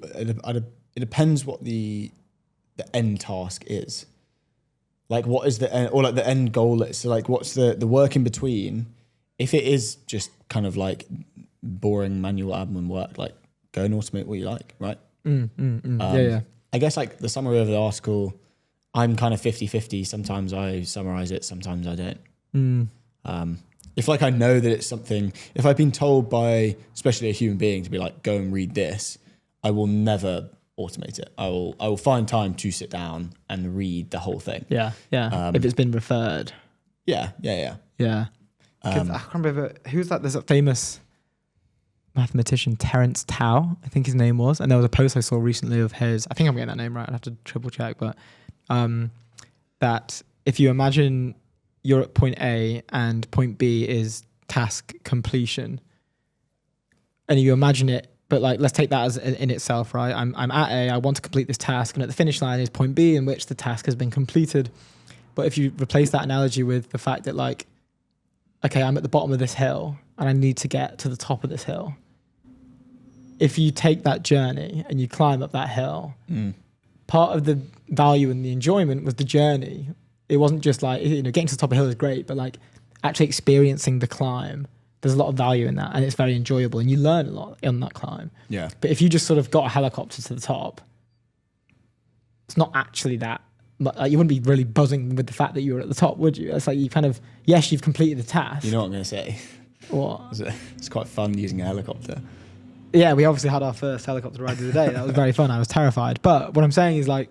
Yeah, I get what you mean. The journey is an important bit. But like if you're building on Claude Code and you don't know how to code, it's, I guess, similar to, like if you're a developer, the way that you structure files and everything else is like correct. And the way that you structure things, like the actual plumbing of what you've built is correct. But and therefore the output might probably be better than someone who is just vibe coding their way, kind of cellar-saping things together. But also being a non kind of like, technical person, you can go through the journey of learning these things on like a kind of more superficial level. You don't necessarily have to kind of do the hard graft of learning how to code. So it's like, I think what he's saying is whenever something comes up, it's your first response is okay, there's a problem. Let's go to AI and sort this out and figure this out. But yeah. Anyway, next on the show we have Jesse Zhang. I think Jesse is in the studio. Jesse, can you hear us? Yes, I can. Hey guys. How's it going? Going well. It's nice to be out here. As you know, I'm in London right now, so it's nice to be out here. The weather's actually nicer than in the US on the East Coast. Let's go. You caught a very lucky day. We said this before, where it's been raining every single day, 2026 in London. So you've literally caught the only 2 days that we've had any sun. The London weather gods for greeting me. Which is super lucky. We're pumped to have you on. Thank you so much for spending time with us. The crowd's going wild already. Before we jump in, I was doing some research just before this interview, and I saw on your personal website whilst researching, we noticed that you used to be a maths Olympiad. You were doing contests in Boulder, and you still write problems for AMC 8 and AMC 10 competitions, which is also cool, which is very cool. But you're also a grandmaster level in team fight tactics as well. I have to ask, just before we kind of officially begin this conversation, do you think these extracurricular tasks have helped you build what you've built today with Decagon?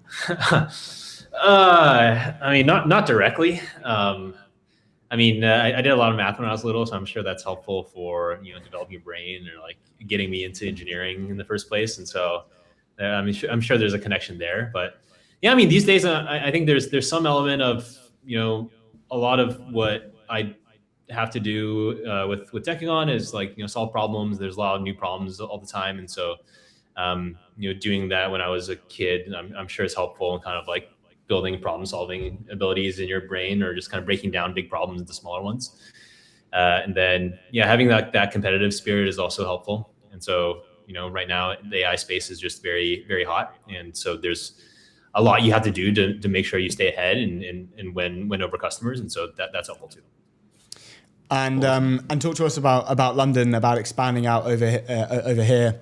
How have you found it? I know you've only been here for like a day, but what's you mentioned, I saw you last night and you mentioned about the advice that you got from kind of building in London, and kind of how to scale. How are you kind of looking at it to really scale, Decagon over here? Yeah, I mean, we got pulled into London because we just organically started talking to a lot of customers here that wanted to use our product. And then as we were talking to them, people are very excited about this use case and moving very quickly. And so it's not responsible if we don't have people on the ground to help them. And so that's why we originally spun up the office. So we spun it up sort of the second half of last year. And we have a nice space out here in King's Cross, and it's been quite nice. I come out here now pretty frequently because we're kind of using London as our European base, basically. So serving both the customers here in the UK and Ireland, but also in Central Europe. It's just an exciting time. It feels like there's so much greenfield. There's so many businesses out there that want to leverage the types of technologies we're building, to kind of bring AI to their customers and either help with their call centers, their contact centers, or just give customers a better experience. And that's very top of mind for people. So it just feels like business is moving very fast. And I think the general narrative is that oftentimes European businesses lag behind American ones to adopt new technology, but that hasn't really been our experience so far. Like, people are moving very quickly, and so we have to build up a big presence out here. Let's go. Speaking like more closer to home, you guys partnered with 11 Labs last year. Would love to know more about the decision to do that. When we were researching, it's very clear that it's incredibly important to make sure that the voice agents sound as human-like as possible. Within a second, maybe of a mistake, you can kind of immediately acknowledge the fact that like this is not a human, or this is definitely a bot and it's going to affect my experience. Whereas maybe in some sort of like LLM, if you see a typo, you're not that, it's not really affected your experience that much. Can you walk through this partnership and like why 11 Labs was kind of like the go-to people for this? I mean, 11 Labs, a great company. I really like the people there. Very, very smart team as well. So the way we think about it is like we need to have good relationships with the sort of like underlying models, right? So in the same way that great relationship with OpenAI and Anthropic, and it's part of their frontier program and whatnot. But the idea is these models, they're kind of building the critical sort of model layer, and then our job is to build the critical application layer, and the application layer, of course, being the sort of tooling and software that our customers can use to actually deploy these agents and build them, iterate quickly. One of our core differentiators, or like the sort of meat and potatoes of our product is kind of this engine to capture business logic from our customers, right? So if you think about working with, let's say we work with a big bank or an airline or et cetera, and they're going to want their agent to do very specific things that are unique to them, or have different tone and brand guidelines, or have to follow certain rules. And so those are all things that we build, right? So that's what we do, and those are generally built on top of the models, and then around that we have to build this surrounding software so that you can iterate on that quickly, you can deploy them, you can test them, you can evaluate them, and so it's very it's necessary for us to sit on top of these underlying models, and so we use 11 Labs and other models on the voice side, and then we use a lot of the big frontier AI models on the actual like thinking and generation side. I wanted to talk to you about the what you kind of just mentioned there, but also yesterday about building on top of the foundational models and the green space that's there, and the opportunity that you see, obviously with Decagon, but with just everything else in the application layer. Can you kind of touch on that and your kind of viewpoint on the opportunity on building in the application layer? Oh yeah, of course. It's not that like one is better than the other. I think the reason we think about it a lot is we talk to a lot of engineers that are choosing between working at a place like Decagon or working at OpenAI or Anthropic, and I think it really just comes down to like where do you want to build, right? So Anthropic's OpenAI, like they're obviously like everyone knows them, and they're kind of building like the picks and shovels for applications, and of course they'll have some applications themselves as well. But our layer, the actual application layer, you're serving the end customer, right? And I think the reason why the application layer is exciting for me and for the people on our team is that one, of course, you have direct impact with customers, but you're also able to capture a lot more of the value tied to the actual business pain that you're solving. And so, an example is like, let's say I'm here traveling in London and I go out and I have to buy a bottle of water or something. Like the stand that's selling me the bottle of water is probably capturing like the most margin out of any step along the process of like bottling the water, processing it, whatever, because it's actually solving my problem. And for me, I mean, and for a lot of folks on our team, that's exciting, because when we evaluate things, and even all the work that our research team does, and we have a lot of amazing researchers here that fine-tune models, et cetera, but everyone's doing it for the purpose of delivering a product to our customers. And obviously we find that exciting, and I think it attracts people that also want to kind of do things that where every single model you train, every single sort of incremental improvement you make, you can see the net result of it almost immediately in front of our customers. Yeah, such a great way for hiring. I'm sure like a lot of the people that are in those roles is they're getting a ton of like a ton of roles elsewhere as well, and so it's good for competition. I also wanted to touch on the you kind of mentioned it there, where the product is like an AI concierge. I wanted to understand what the kind of random stuff that these companies, these enterprises are like, oh my God, we didn't know that we could provide our customer with this amazing solution that only kind of Decagon now, only with Decagon we're able to provide. What are those cool kind of products that you're like, oh, we didn't know we would be building this for someone, but now we are? Yeah, I mean, the reason we call ourselves an AI concierge is a concierge is kind of like a big umbrella for all sorts of interactions that a business or brand might have with its customers.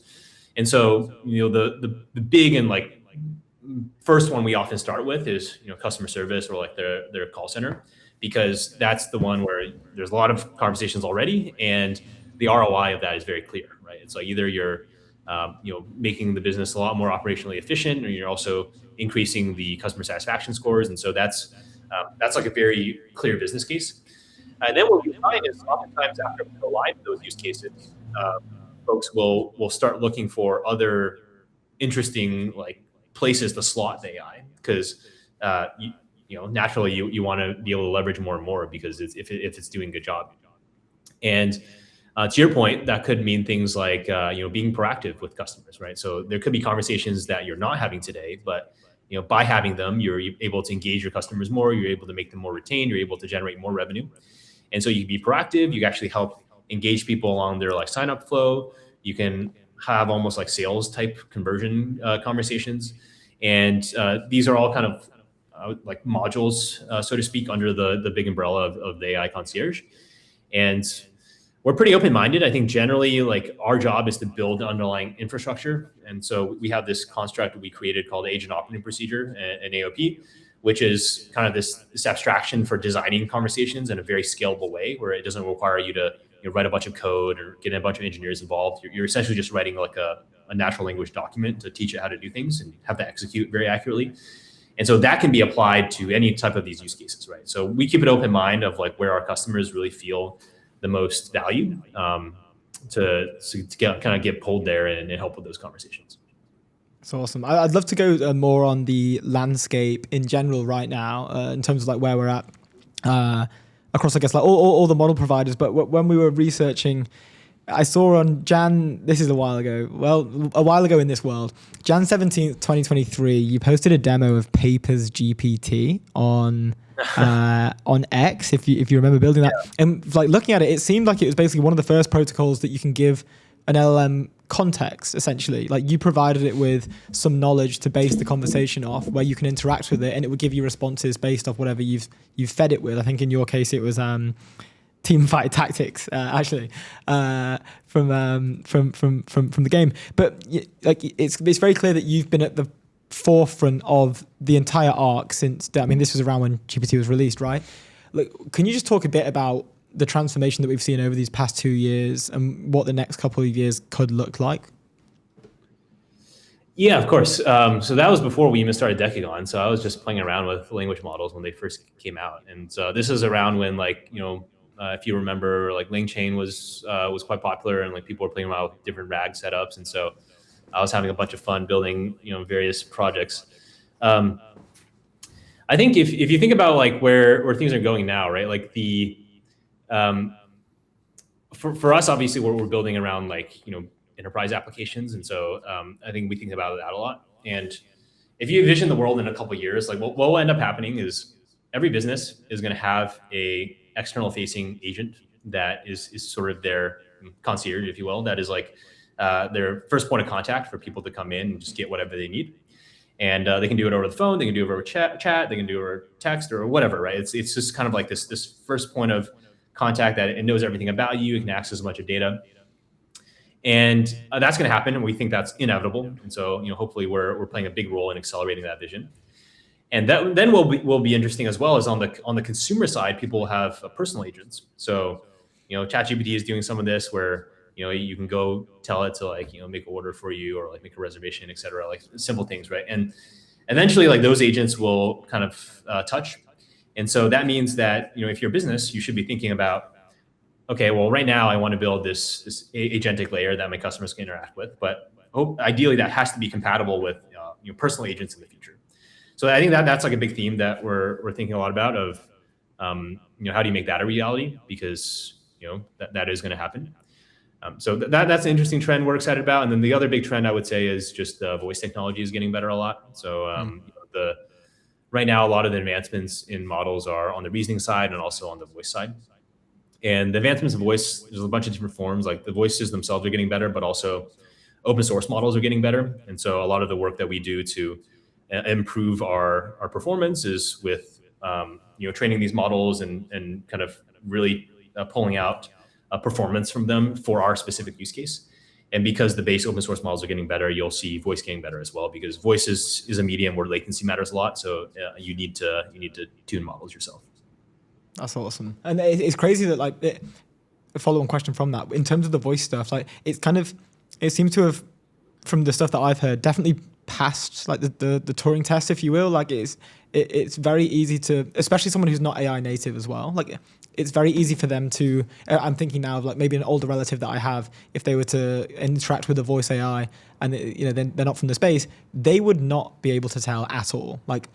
In the way, even what I'm saying now, right? I will use filler words like or and I'll pause and I'll switch up my tone sometimes.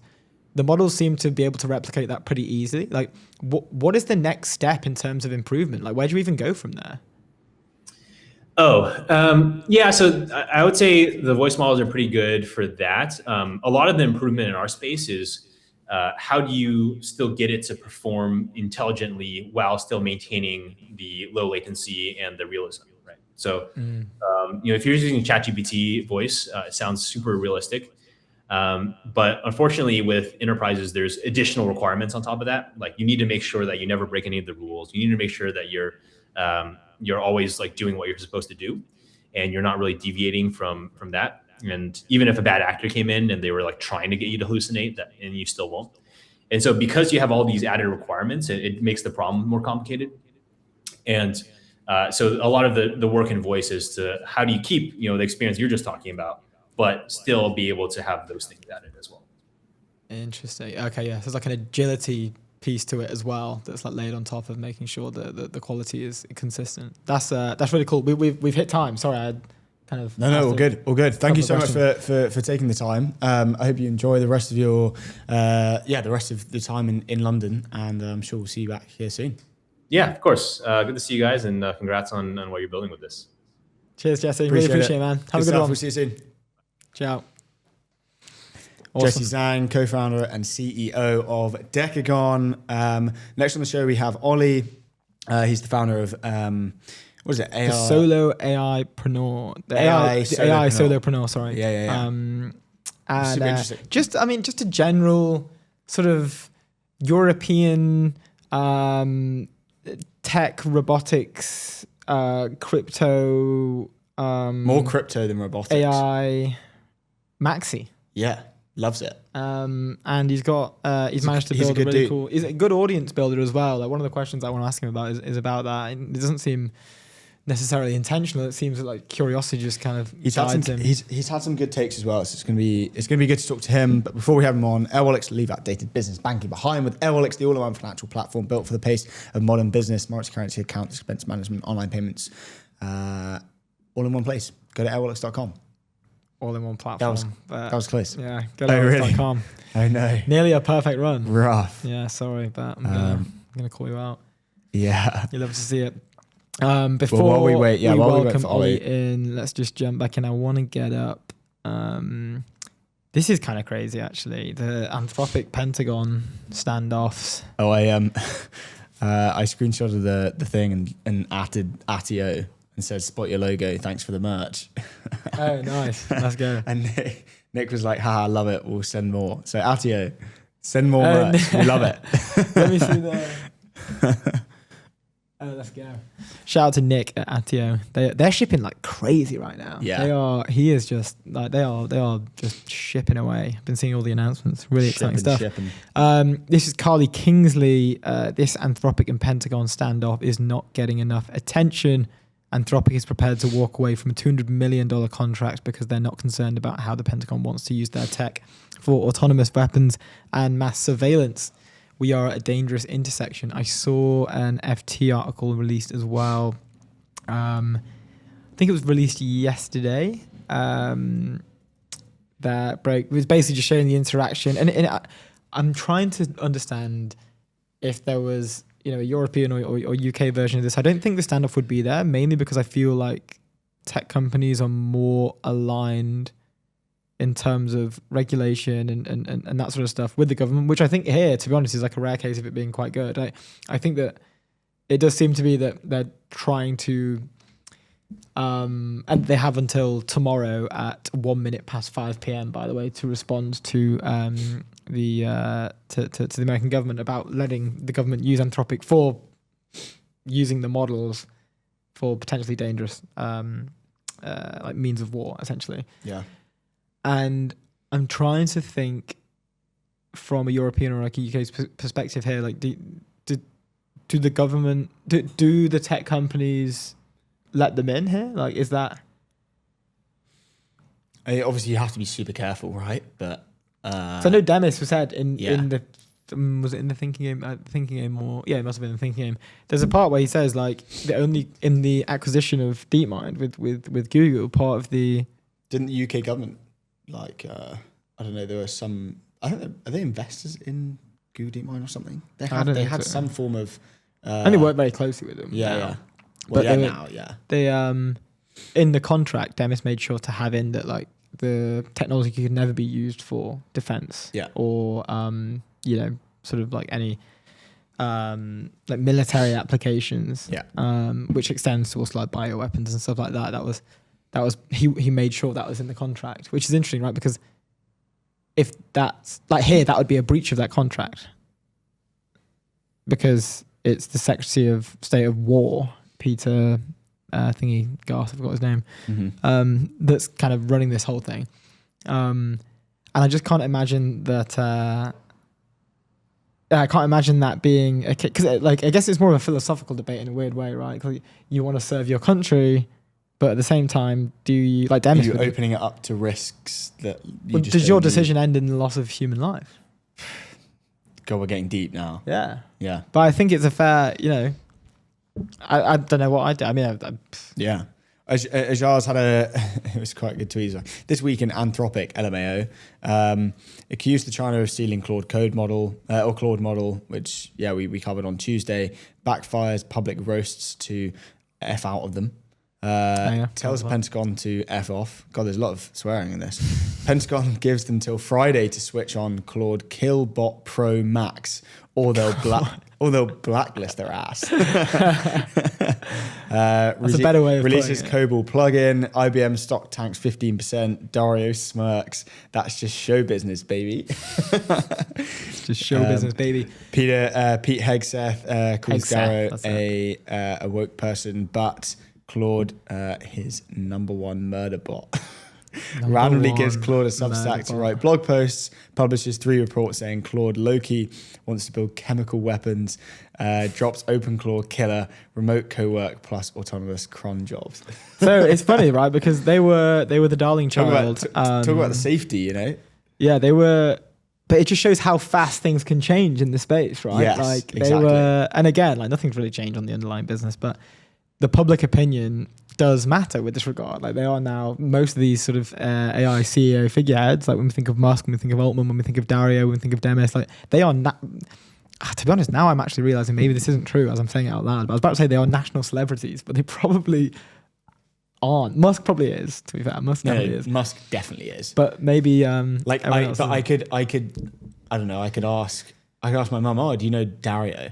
Yeah, Dario. Dario Amadei. Whatever, and they'd be like, nah, not a chance. Anyway, we have a next guest. We have a next guest. Ollie Lehman is in the studio. Ollie, can you hear us?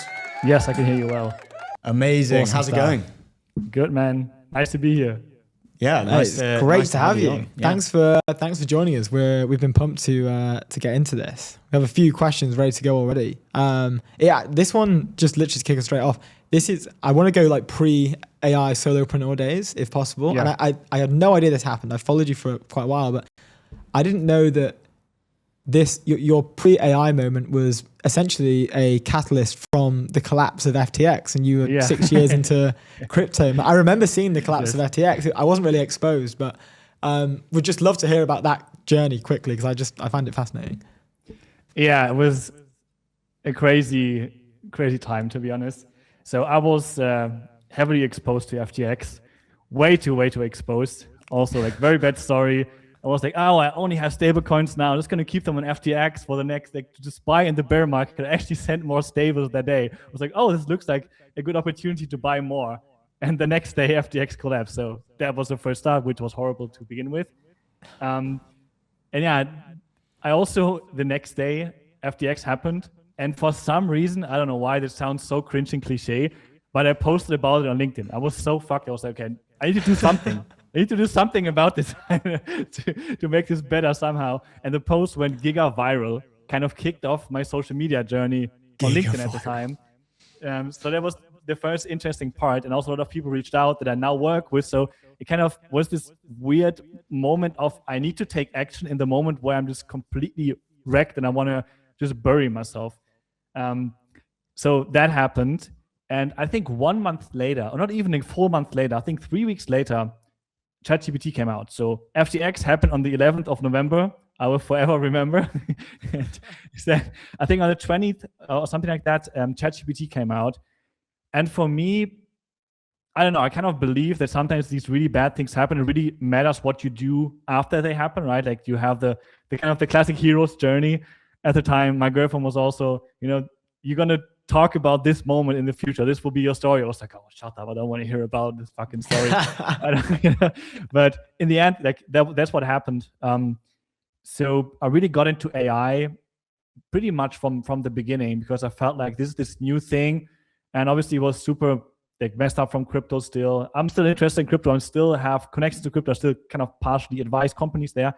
But I felt like I have to start something new. So I went heads first into AI at this moment. And it really kicked off in like January, February, the following year. This is also when I started the AI Solopreneur. But yeah, this was a wild journey with FTX and all that. Yeah. I remember that was just another time. I remember there was one guy, not to spend too much time on it, we've got a few more questions, but there was one guy who was, he was somehow managing to log into people's accounts and he was basically selling them back their portfolio at like 1/50th of the cost. I forget the guy's name, but people basically found out who he was and weren't very happy. Yeah, some dodgy shit happened. Yeah. Yeah. It was just a mess. The whole thing was a mess.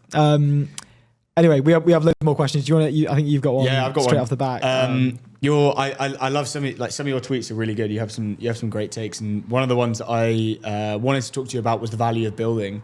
You said that money used to flow towards building, but because it doesn't need to go towards that, it has to go somewhere else, and therefore human attention is the kind of premium class of where the money will go. Can you kind of give us your take on that? I just want to deep dive that for a sec. Yeah. So first of all, I'm seeing it on the kind of receiving end. Right, you have all these AI companies, and they spend like crazy. And not only the big ones like Anthropic or Google, but all the other ones as well. Like there's so much VC capital just absolutely flooding everything, and that alone tells you the story that the attention part of the equation is very hard to crack, and people just throw money at it. As you said, because the building part is so much easier. Again, it's like not everything is super easy, right? Like there's nuance to this discussion. I also think people kind of they just presented it as this idea. Now building is free. You could just vibe code everything, which also isn't true. But in general, I still think like media and especially attention and also trust is like kind of the real big moat that's left. And also what you guys are doing, right? Like people just trust other people being live on the show. It's so different. And I'll just see more and more capital also going into this. You just see companies buying up media companies. Just saw something like Starter Storage, which kind of started as a solopreneur thing for some just being acquired by HubSpot, was also kind of a story the last couple of days. So I just see more and more capital and attention go towards media companies, which were always built, not like they were kind of legit, but not as legit as the real companies, So I just see this trend really continuing. And also on the other end, I really believe that people who both figure out how to do marketing with AI and like they're very AI native, but also like true marketers at heart that understand the taste aspect of it, that understand the culture aspect of it, which AI is still not really, really good at it. I think these people just become incredibly valuable for companies as well. And we can already see that people start to just pay more for what people call like GTM agent engineers. So it's interesting because also the role is changing. And that's also how I position my company. Just see myself more as a kind of GTM engineer without having any engineering skills to begin with. Yeah. Well, sorry. It's true. Well, I was just going to say it's true because like human attention is the scarcity, right? It's the like now building and building things is now all abundant, right? Anyone can kind of do it, and the people who aren't technical can kind of do it. So like the thing that naturally becomes more scarce is getting people to use the thing that you've built, right? Yeah, there was a cool moment you mentioned there, because the barriers to entry to build have fallen, more people are building in general, but also like the barriers to entry to create as well, not like just things, but also content has fallen massively. And you mentioned taste there. We obviously agree with you on the media stuff. We think that it's going to become a lot more, a lot bigger. We're seeing like the kind of like the democratization of media. Like Luke and I are able to kind of spin up a news channel. Previously, it would cost millions of dollars to do that. Look at the run rate of the BBC, for example, but now you can kind of just do it quite easily with a room and some cameras and a microphone. But that aspect of taste is all encompassing in this. The fact that these barriers to entry have fallen, the overall quality of content seems to have lowered, I think, as well with that, because it's easier to do. More people are doing it, and the quality has kind of fallen with that. Can you maybe just talk about that taste element a bit more? Like it's something that we take seriously on the show. Like we're brands we're kind of obsessed with as well. Would love to just get your thoughts on why that's trending at the moment. Ooh. Oh, we lost him. It was such a good question. You've just I've eviscerated Ollie. You've silenced Ollie. Ollie's been silenced. Let me message him on Twitter. Do you think connection? He's still there. He's still in the. Is he there? Or is anything?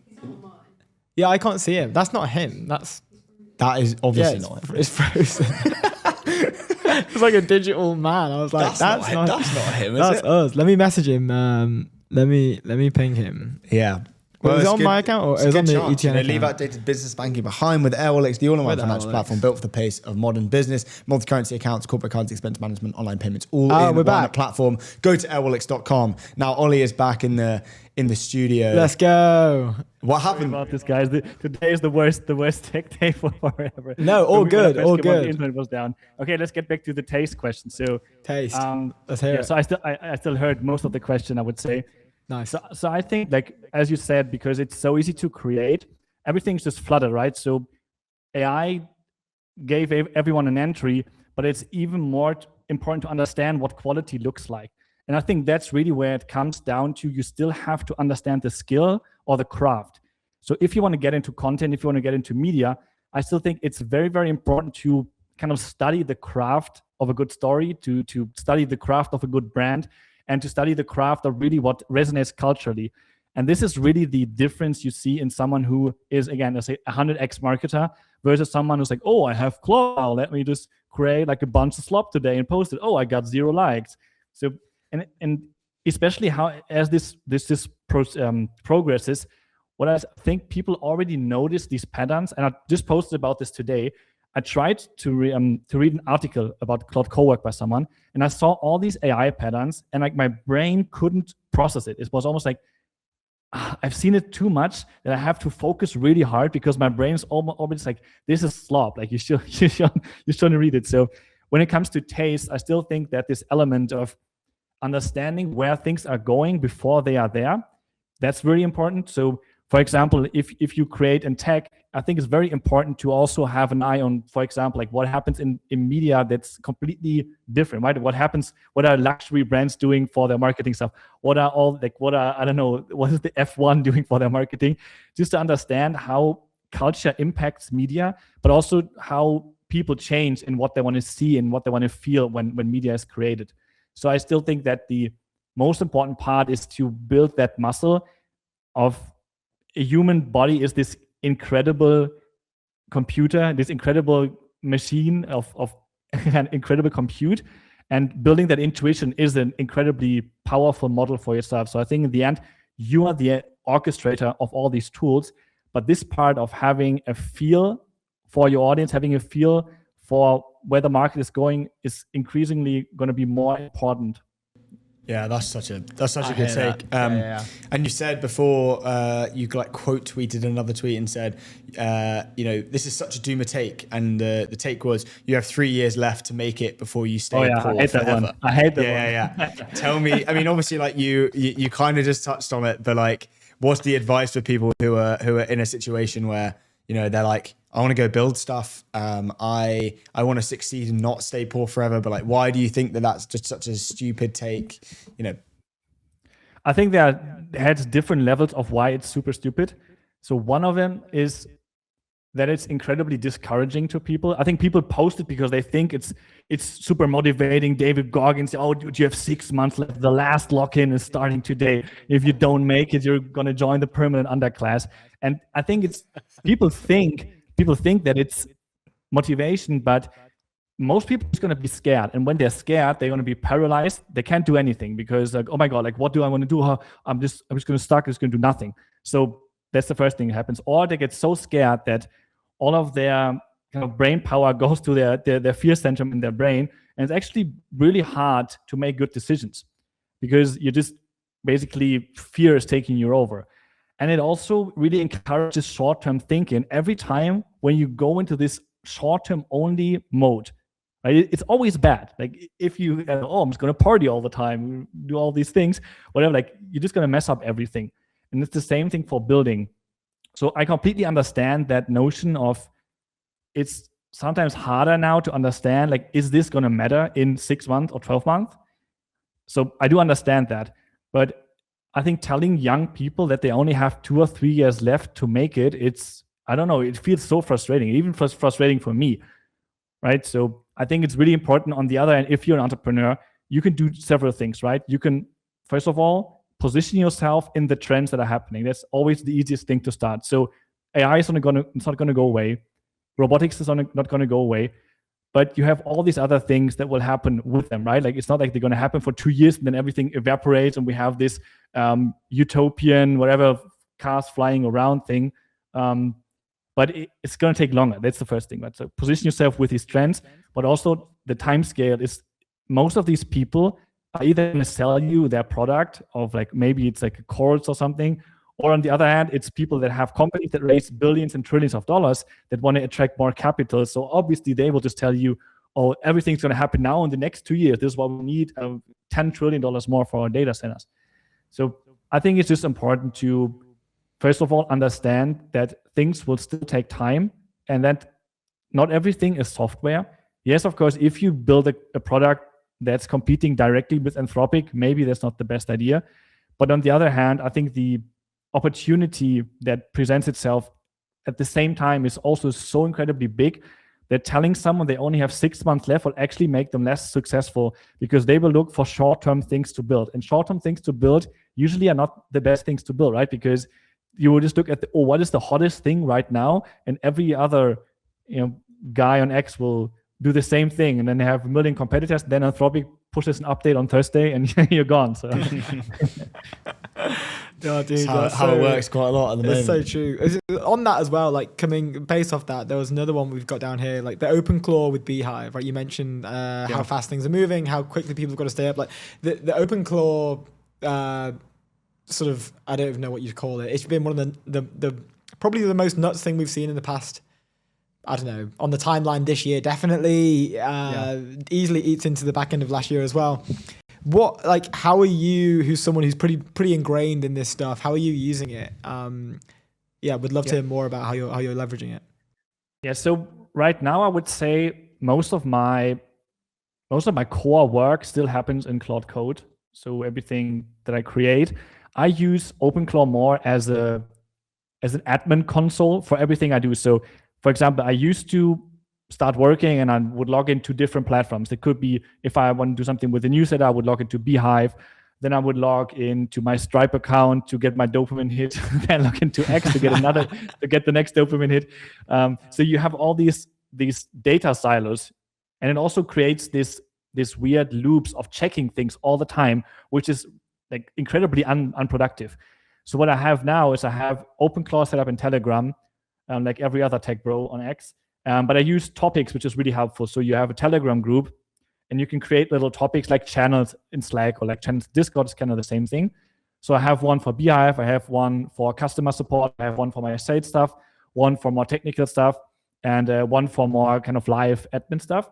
And I would use these and just build these little cron jobs of things that would just run daily. For example, it runs all my analytics, and it's incredibly helpful for me to, for example, if you build a new product, it's very easy to kind of lose a lot of information you gather, which is very helpful. For example, you write a content piece, you get some replies by some people, but in your head, you don't know that these people are customers, for example. Most of the time, you would not match up the email.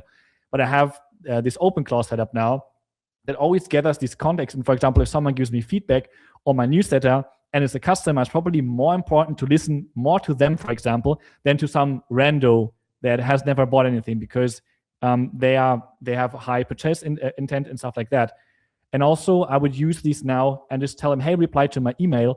And I had to go through all of them manually, and sometimes I wouldn't do it because there's too many replies. And now I only have OpenClaw, just analyze all the replies, tell me, okay, what did they say, what were their pain points, and help me create products. So I'm really using this, trying to build products that actually work with my audience and to just gather more data than I did before.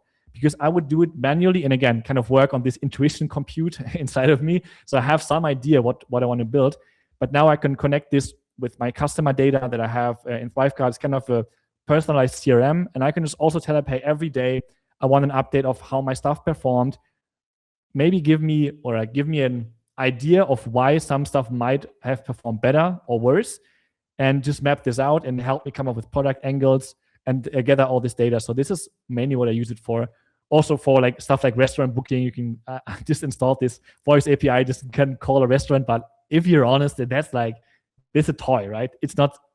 So I'm really trying to focus on parts that really drive ROI and that are based on the workflows that I do, not on some kind of clickbait guy on YouTube who's like, oh my God, I have the OpenClaw. This changes everything, right? So I'm trying to build things I actually use that actually drive my business.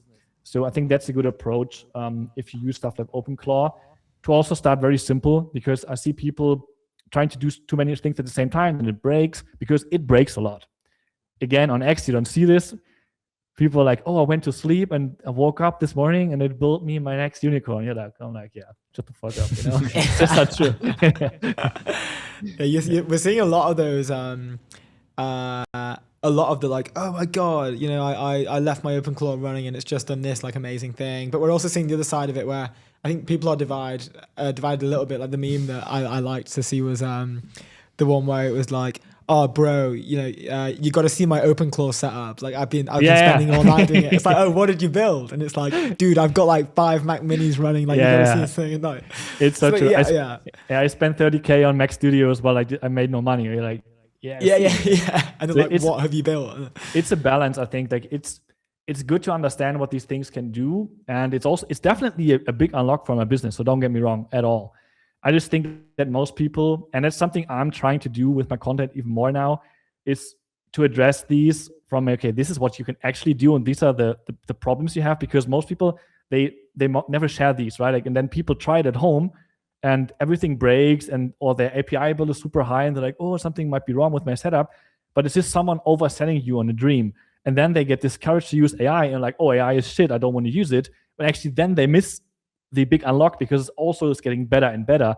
So I think it's also very important to to set the expectations right, and maybe over deliver on expectations for people, and so they feel the unlock and be like, hey, okay, actually that actually helped my life, or helped me grow my business. And then as models get better, you can actually do these things that people tell you that they do, like, go to bed, and it builds everything, which most of the time the LARPing is the product, not what they sell. So they just farm Elon bucks, or like they sell you something. So yeah, the tweet of them saying it is the tweet thing. is the product. Yeah. yeah, exactly. Are they still? I've not seen any creator payout posts.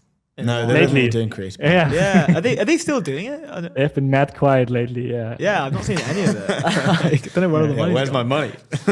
No, they still do it. They still do it. Yeah. I got a pretty nice one last month, but it's not like, you're not going to escape the permanent underclass with your creator payout. Wait, what's the ratio? Like, what is like? Yeah, you have 125,000 followers. But it's done like it's impressions based, right? Like you get a million impressions, or I think it's impression based, and then it's verified followers based. So if you have loads of followers, they're all not verified. I think that also plays into account. So they somehow I think it's a metric around that, if I'm not mistaken. Okay, fair. Wait, can you share like what the biggest one you've had is? The biggest one I had was, I think, 2.5K in a month, which was pretty good. But was a really crazy month. So I never it was insane month. As in, you just wrote bangers. Yeah, I had a lot of bangers that one. Also, like, it rage bait a lot of people, so they just sent me a lot of Elon bucks. But usually now it's like between like 500 to 1,000 bucks, which is still, it's nice to get just pays free money. Bills, Yeah. Because we're gonna be posting anyway, right? Like, yeah, exactly. It's nice to get the cash from it. 100%. I wanted to touch on before you go. I don't know if you've got a hard stop. Have you got a hard stop, or are we? No, I'm cool. Yeah. Okay, nice. Sick, I wanted to touch on AI first, like service companies, and SaaS isn't like the way to go. Service is like the thing. Like big players are expanding into like the application layer, and so that is just not the thing that you should be doing. It's like actually helping companies build their own kind of like AI automations and everything else, which I assume like AI service companies is. So I see this take. I think on X especially, you have these software purists in a way, and they look down on services almost.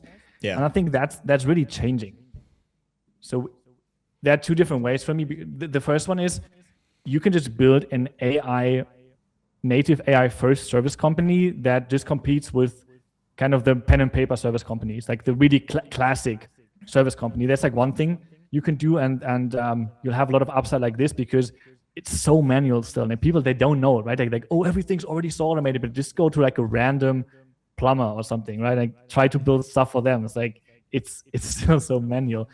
And then on the other hand, you obviously have the service layer for kind of the AI application, how you call it, maybe the AI kind of setup process for most people. So for example, there's this guy who has this company called Setup Claw, which is just like an in-person company that comes to your house. I think it's basically mainly for executives. It's good pricing probably. They come to your house, set it up, and you just pay them a retainer. So I think that's probably a better business model for most people than to be like, hey, I'm just going to be the next big AI tool making hundreds of millions of revenue. But you can get to a couple million of revenue with that in a lot of cases. So the chance of success with an AI service company for something like that is much, much higher. And especially now because services also are much more scalable with the use of AI, it's also kind of a new category of companies. And you can also see, for example, Y Combinator, they just put out this, we're looking for these kind of companies now. And they also had more AI-based agencies on there, which also are service companies. So I think it's just shifting a little bit. And I just put out this tweet to maybe wake up some people who are like, oh, only software is the purest form of making money. I want to be, and I think it's actually just going to be harder and harder because again, like it's a supply side problem because if the supply explodes, if you're the greatest dev ever, or if you have the best idea, you can still win massively, right? But probably you're not. That's okay. So, and I would say on the service side, they're still I feel like the gap in the market is still higher, and you can also build cool service companies around these new tools, for example, because so if you build a company, it's just one AI tool, you have the competition of all these other companies that raise hundreds of millions of dollars, and it's going to be hard for you for sure. But if you just build a service around these ecosystems, around these software companies, you can also switch companies that you use for your services, right? Or you can also be an educator. And it doesn't matter if you do Cloud Code and then you do Cloud Cowork and then you maybe do OpenClaw. It doesn't matter. So it's more like tool agnostic. It's more based on the skill of helping people using these tools. So I'm just seeing it from my end, like how high the demand is. So I don't put out these posts just like LARPing because I think it's better, but it's just because I'm seeing the demand for this stuff. And I see so many people trying to creating this AI content tool. I'm like, yeah, like so is everyone else. But like there's so much stuff you can do just helping people to implement AI in their business, which is more like AI agency model, or to use AI in ways that is not used yet, like in kind of old school service business. There's so many ways you can do this. So I just want to kind of motivate people to also look into the service layer, and you can build a very, very profitable service business, that makes you hundreds of thousands a month. That's still, kind of scalable in a way. Not as much as pure software, but also with AI, the upper limit is much higher now. Yeah, I feel like it's kind of like they're not as scalable, but like you don't need the scale that a SaaS company needs to be able to hit the same profitability. So it's kind of it's weird. I didn't think about that in terms of like there's a small moat there in a way where like you're saying you learn how to run a services business. You don't necessarily, and like obviously the tools that you are helping people understand, obviously that's just a natural requirement of that. But the main thing is learning the model of how to actually help people with frontier technology, you could say. It's not like with OpenClaw or with Claude Code or with like, the next video model that drops. Like it's just learn how to teach people with breakthrough technology. And I guess that's defensive, right? Because then if a new thing comes out, they just give their AI guy a call. Hey, what's the new thing today? It's like, this, I'll come over and I'll install it.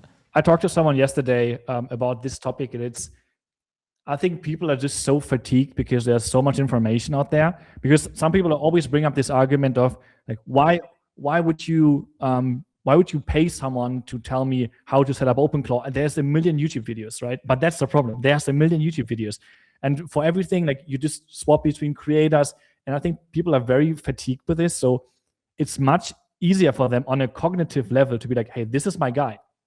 I have an AI problem. This is my guy. And I don't even care if he maybe overcharges me, because the mental load of always switching between people and models, and maybe this guy wants to use this tool or that tool, it just, we are already so much like more so overloaded with information in general, that everything that brings down that cognitive load is the monetization opportunity. And that's the same thing for AI stuff for me. So I really think that it's a huge opportunity. And again, I see it on my end, like how much demand I just get for stuff that I also cannot fulfill. I'm like, there's so much money to be made at this right now.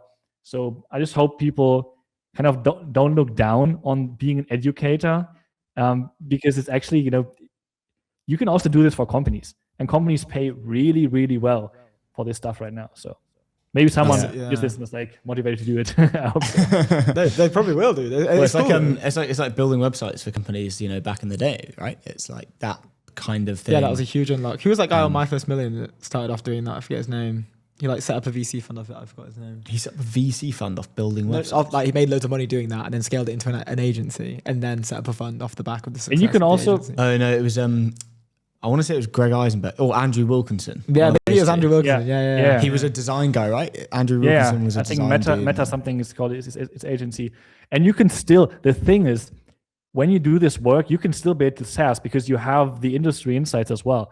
So it's almost a better way to just get started working with people for them, just implementing stuff, helping them fix their problems, because you're going to work on real problems. And if it's even better if it's like some super obscure, indoor shrimp farming business or whatever, that because you're going to learn things that the random guy would never know to build a solution for.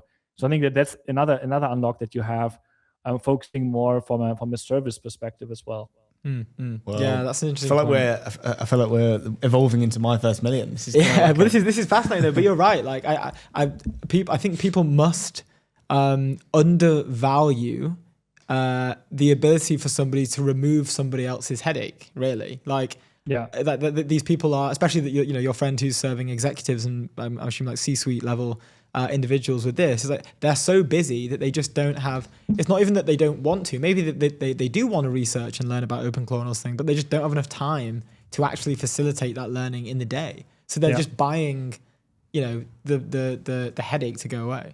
Someone tweeted today that you need to be unemployed to keep up with the pace right now, which is so true. Yeah. And I think that's the perfect kind of one sentence explanation of this, because if you're not unemployed, it's incredibly hard, and maybe then you have a family or something like that.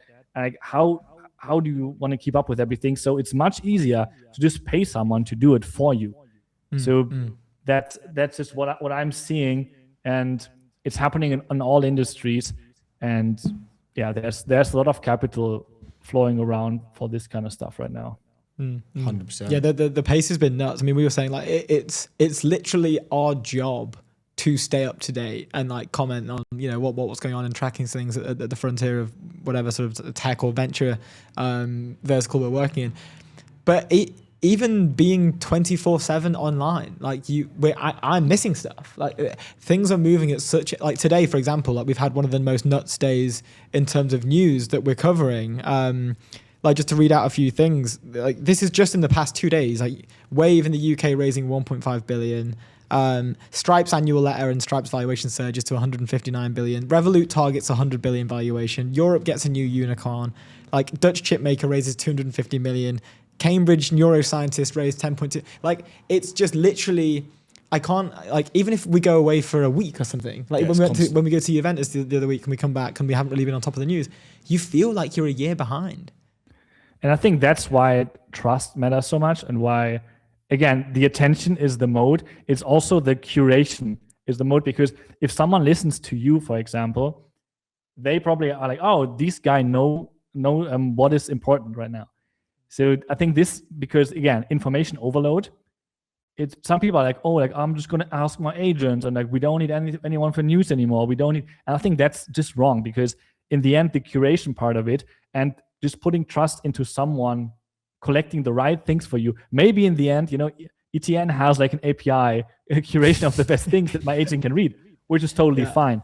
But in the end, this part of filtering out the noise will only become more important, because there's going to be so much more noise. So I think that's like a major issue people overlook. Yeah, we're like a wrapper of the whole of X. Where you're like a European X rapper. That's so joke. That's the way we're seeing it. Yeah, we're super over time. I mean, we're thoroughly enjoyed. Thank you so much for spending the time. We appreciate it. Yeah, it was a pleasure. We'd love to come back. Sorry for the tech issues. I don't know, somehow today is gonna. No, dude, you're good. You're good. It's open seat. Whenever you want to come back, we'd love to do this again. This is awesome. No, yeah, we've had a good time. Down. I love this stuff. I might do some live streaming too. Like I actually enjoyed it a lot. Okay. Let's go, man. Awesome. Take care, Get on the live stream train. Yeah, we'll be supporting. I'll do. Perfect. Okay. Have a good one. Cheers, dude. Have a good one. Cheers.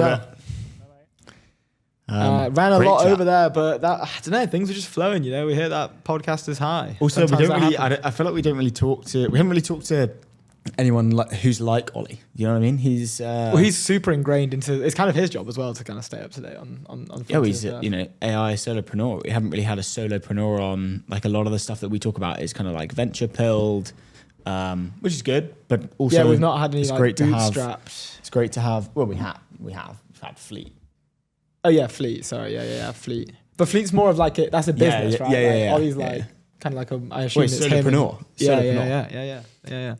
There you go. Which is super rogue. Anyway, Polymarket, the world's largest prediction market. Stay informed and profit from the knowledge. Go to polymarket.com. Next on the show, we have the legend who is Alex McDonald. We got He is the co-founder and CEO of Sequel. So they have just announced. Is it out? Yeah, it's out. Wait, Should we get it on. up? It's announced. Let's watch the video before he comes on. We Yeah, have let's 8 do minutes. it. Go on to Alex's account. Okay, yeah. Let me just get it up. It reads, technology which started as science fiction saves 1.8 million lives per year and has created $55 trillion in value. This is quite sick. This is so good. We watched it a few days ago. Tell your story, make it a reality. Fiction is the future. Okay. Wait. Let me get to the start as well. Because You wanna wait, what are you doing? Well, because I can hear it, but wait. You want to play it Just at tell the me same when you time? start. Yeah, let me just hit the old share on X. Ready? Okay, 3, 2, 1, go. It's like being on a plane.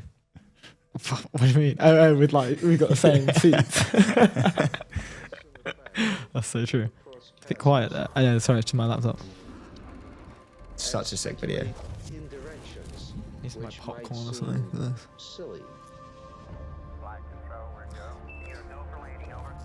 Every great breakthrough starts as fiction. Good evening, Dave. How you doing, Hal? Morning, Pete. Coffee's on and your Uber's on its way. Stories are sparks that detonate inside the mind. By the end of next year, I think we'll be selling humanoid robots to the public. These sparks create agency. Introducing Apple Vision Pro. He gave us a place to go, a place called the Oasis. That's a sick film, by the way.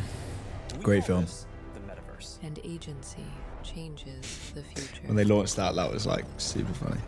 It like tanked their stock price. Yeah. This is the world's first consumer-grade exoskeleton. That's nuts. That's quite old as well. Yeah. You know Robert Heinlein, the science fiction author who did Starship Troopers? He was literally writing about this in the 1940s. Civilizations advance through this cycle. The next era of Western civilization. That's what the Brewdog founder looked like. Is the most advanced of current fusion machine designs. That is a sentence that would have sounded like science fiction just a couple years ago, and now Minute left. It does, but it's you can like see it through the fog. yes. Chat GPT. Maybe you've heard of it. If you haven't, then get ready. Hello, I'm here. Oh. Hi. Hi. Mad. A story Goosebumps. inspires a mind. Where we're going, we don't need road. I remember those That mind crepes getting about creates some like $28,000 to repair them. Basically, the Star Trek translator. Pretty much there. Yeah. And the leap becomes a new story for those who follow. Someone called these the real-life Tony Stark glasses. Tell your story. Make it reality. Fiction is the future. Boom. Look at that. Double boom. Double boom. Double boom for sequel. Alex McDonald, the co-founder and CEO of Sequel, is coming to join us in 5 minutes. Incredible. That should definitely go viral. They put a lot of effort into. He's just released the article, Do Your VCs Treat You Like a Taste. Client? What, he's released that today? Yeah. Are we He talking about released that it half as an well? hour ago. Yeah, we're going to talk about it. Let's go. Yeah, shall I read the first little bit, I guess? Yeah, have we even like introed him properly? Yeah. Put all your phones and electronic devices in the lockers. All bags must be searched. Anyone who causes trouble will immediately be ejected from the meeting. If you need former SAS soldiers as security for your shareholder meeting, you've probably not partnered with the right investors. In 2016, we pivoted my startup from a mobile payments app for restaurants to an AI, yes, really, concierge. Over the next 12 months, one of our investors engaged in lawfare, costing the company and us personally millions. We were followed by private investigators. My apartment was broken into. Friends and family were threatened financially and physically. It culminated in an extraordinary general meeting where they tried to remove us from our own company. And I'll let you guys read the rest. It's called Do Your VCs Treat You Like a Client from @AlexFMac. He has some mad stories.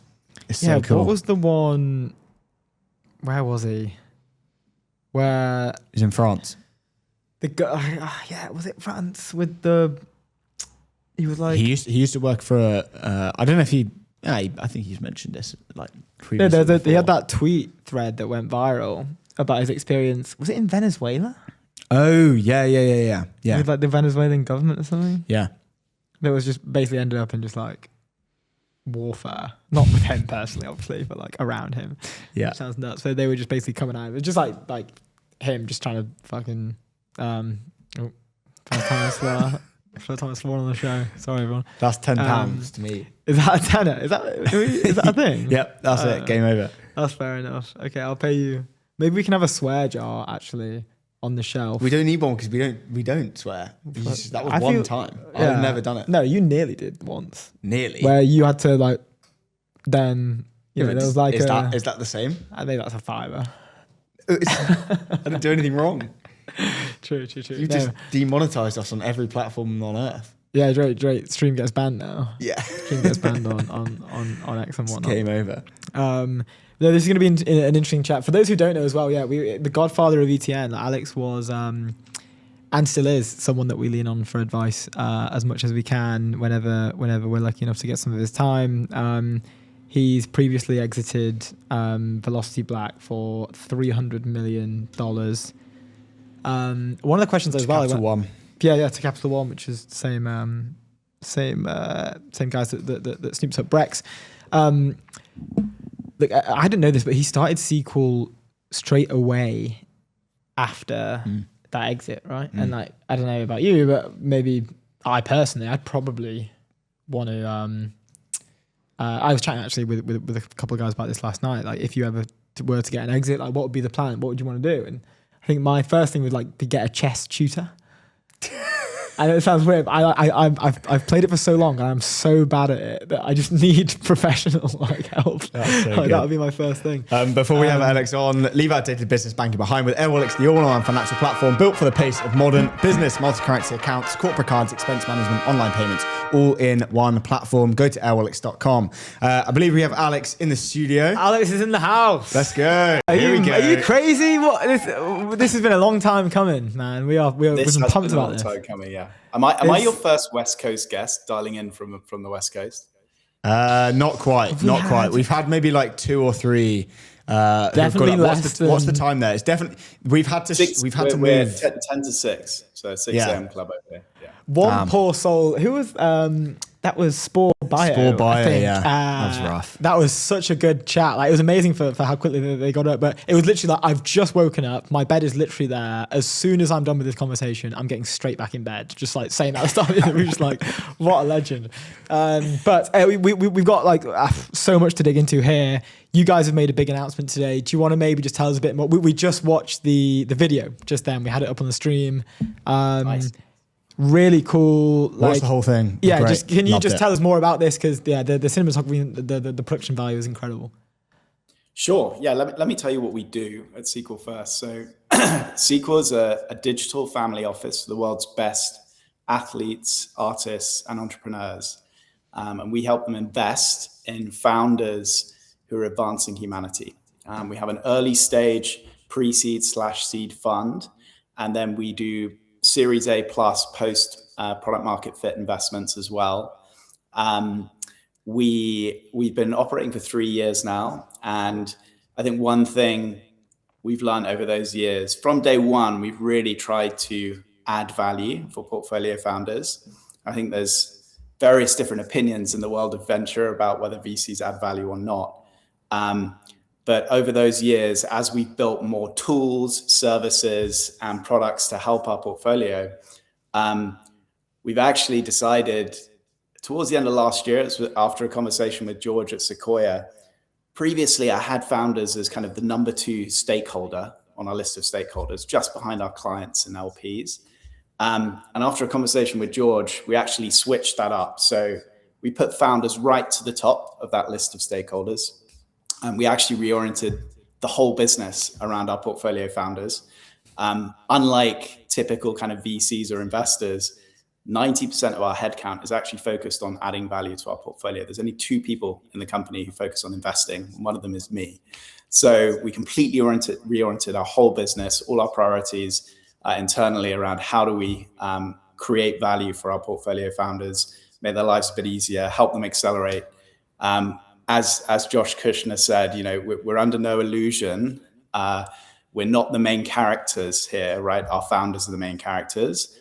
And so we built a suite of tools as well as services to help really tell the story of those main characters of our portfolio founders. And today we've launched our founder portfolio, our founder portal for our portfolio founders.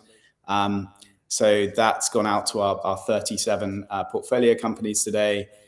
Our core superpowers are around storytelling. We help create real brand equity and narrative around our portfolio companies and the founders of those companies. And we help with all the other stuff that a typical VC would. We have a great network, we have influence, we help with fundraising, hiring, all the other things that a typical VC would help with. But storytelling is our core superpower. So our announcement today was firstly a campaign to help kind of ignite the imagination of more founders. We think as AI continues to expand, we're going to see more and more founders and entrepreneurs and small teams. And so we have a campaign called Fiction is the Future, designed to help hopefully inspire those people to start companies. And secondly, we've launched our founder portal and looking to really use that to help accelerate our portfolio founders on their journey. Let's go. Let's go. Cool. This is huge. The watching the video, it's clear straight away how much effort you guys put into production quality, into I guess the buzzword right now is taste, like making sure things look good. It's integral, but not. And I know this because I have one of the SQL caps, but it's all the way from the level of production to even the buckle on the back of your SQL caps. It's very they're high quality, and I know this because I have one. Other people might not know this, but it's a high quality cap with a nice buckle on the back that's got an engraving. People wouldn't even notice that. And my question that I just wanted to ask is why is this the forefront of your guys' mission? Because it's awesome. Look, I think people can say anything. At the end of the day, your actions and what you do speak louder than your words. And we're building something generational ourselves, I believe, and that quality has to be present across everything we do. I can't personally take all the credit for that. I have an amazing team. Particularly, I'd say Julia on the creative side, our creative director, and her team in the storytelling team are fantastic at getting those details right. They have the technical skills and experience to be able to create, an amazing piece of content like that video which we put out today, Fiction is the Future. Shout out to Matt in particular for helping me on that project. Look, ultimately I can't take all the credit for that. I do take credit though for attracting and hiring a really great team. Look, actions speak louder than words. We try to demonstrate our dedication to craft and quality across every single thing we do. Even the buckles on our caps. You also so you say actions speak louder than words, but you say the importance of telling your story, right? Talk to us about how operationally kind of SQL helps to tell the stories of your portfolio founders. How does that look behind the scenes? It's great, kind of, it's cool. Yeah, so look, we actually, we now treat our founders as clients, right? So when we make an investment in a portfolio company, we have an onboarding process, which, is multiple emails. It's like you've signed up to, or you've joined a membership community, right? And it helps you connect with individual members of our team across each department. And it helps connect you with our resources, and then it offers services. So, one of the first things we highlight is our storytelling team. We have a full team of video editors, videographers, motion graphics designers in London, but also contractors around the world, particularly in the US. And we offer to help portfolio companies create assets to help them tell their story. And that could be product launch videos. It could be behind the scenes documentaries, which is what I love working on. Or it could be customer testimonials. These are all video assets. I'm not talking about the kind of rage bait style, content that you may see many YC companies actually come out with recently. I'm talking about content which builds real equity value in the long term, right? Which when you look at it, in 3 years' time, will have helped you attract talent to the company, right? Help build a real connection with stakeholders, attract investors, potentially even attract acquirers, right? That kind of brand equity is what leads to really valuable outcomes in the long run. And so we offer those services to our portfolio company. We don't charge them anything for creating these videos. So we go and we will spend 2 or 3 days filming with them on a particular project. We'll do all the editing. We'll come up with a concept, which we think is engaging. And then we'll produce a video for them. In some cases, we'll help them distribute it. In some cases, they're distributing it themselves on their own platforms.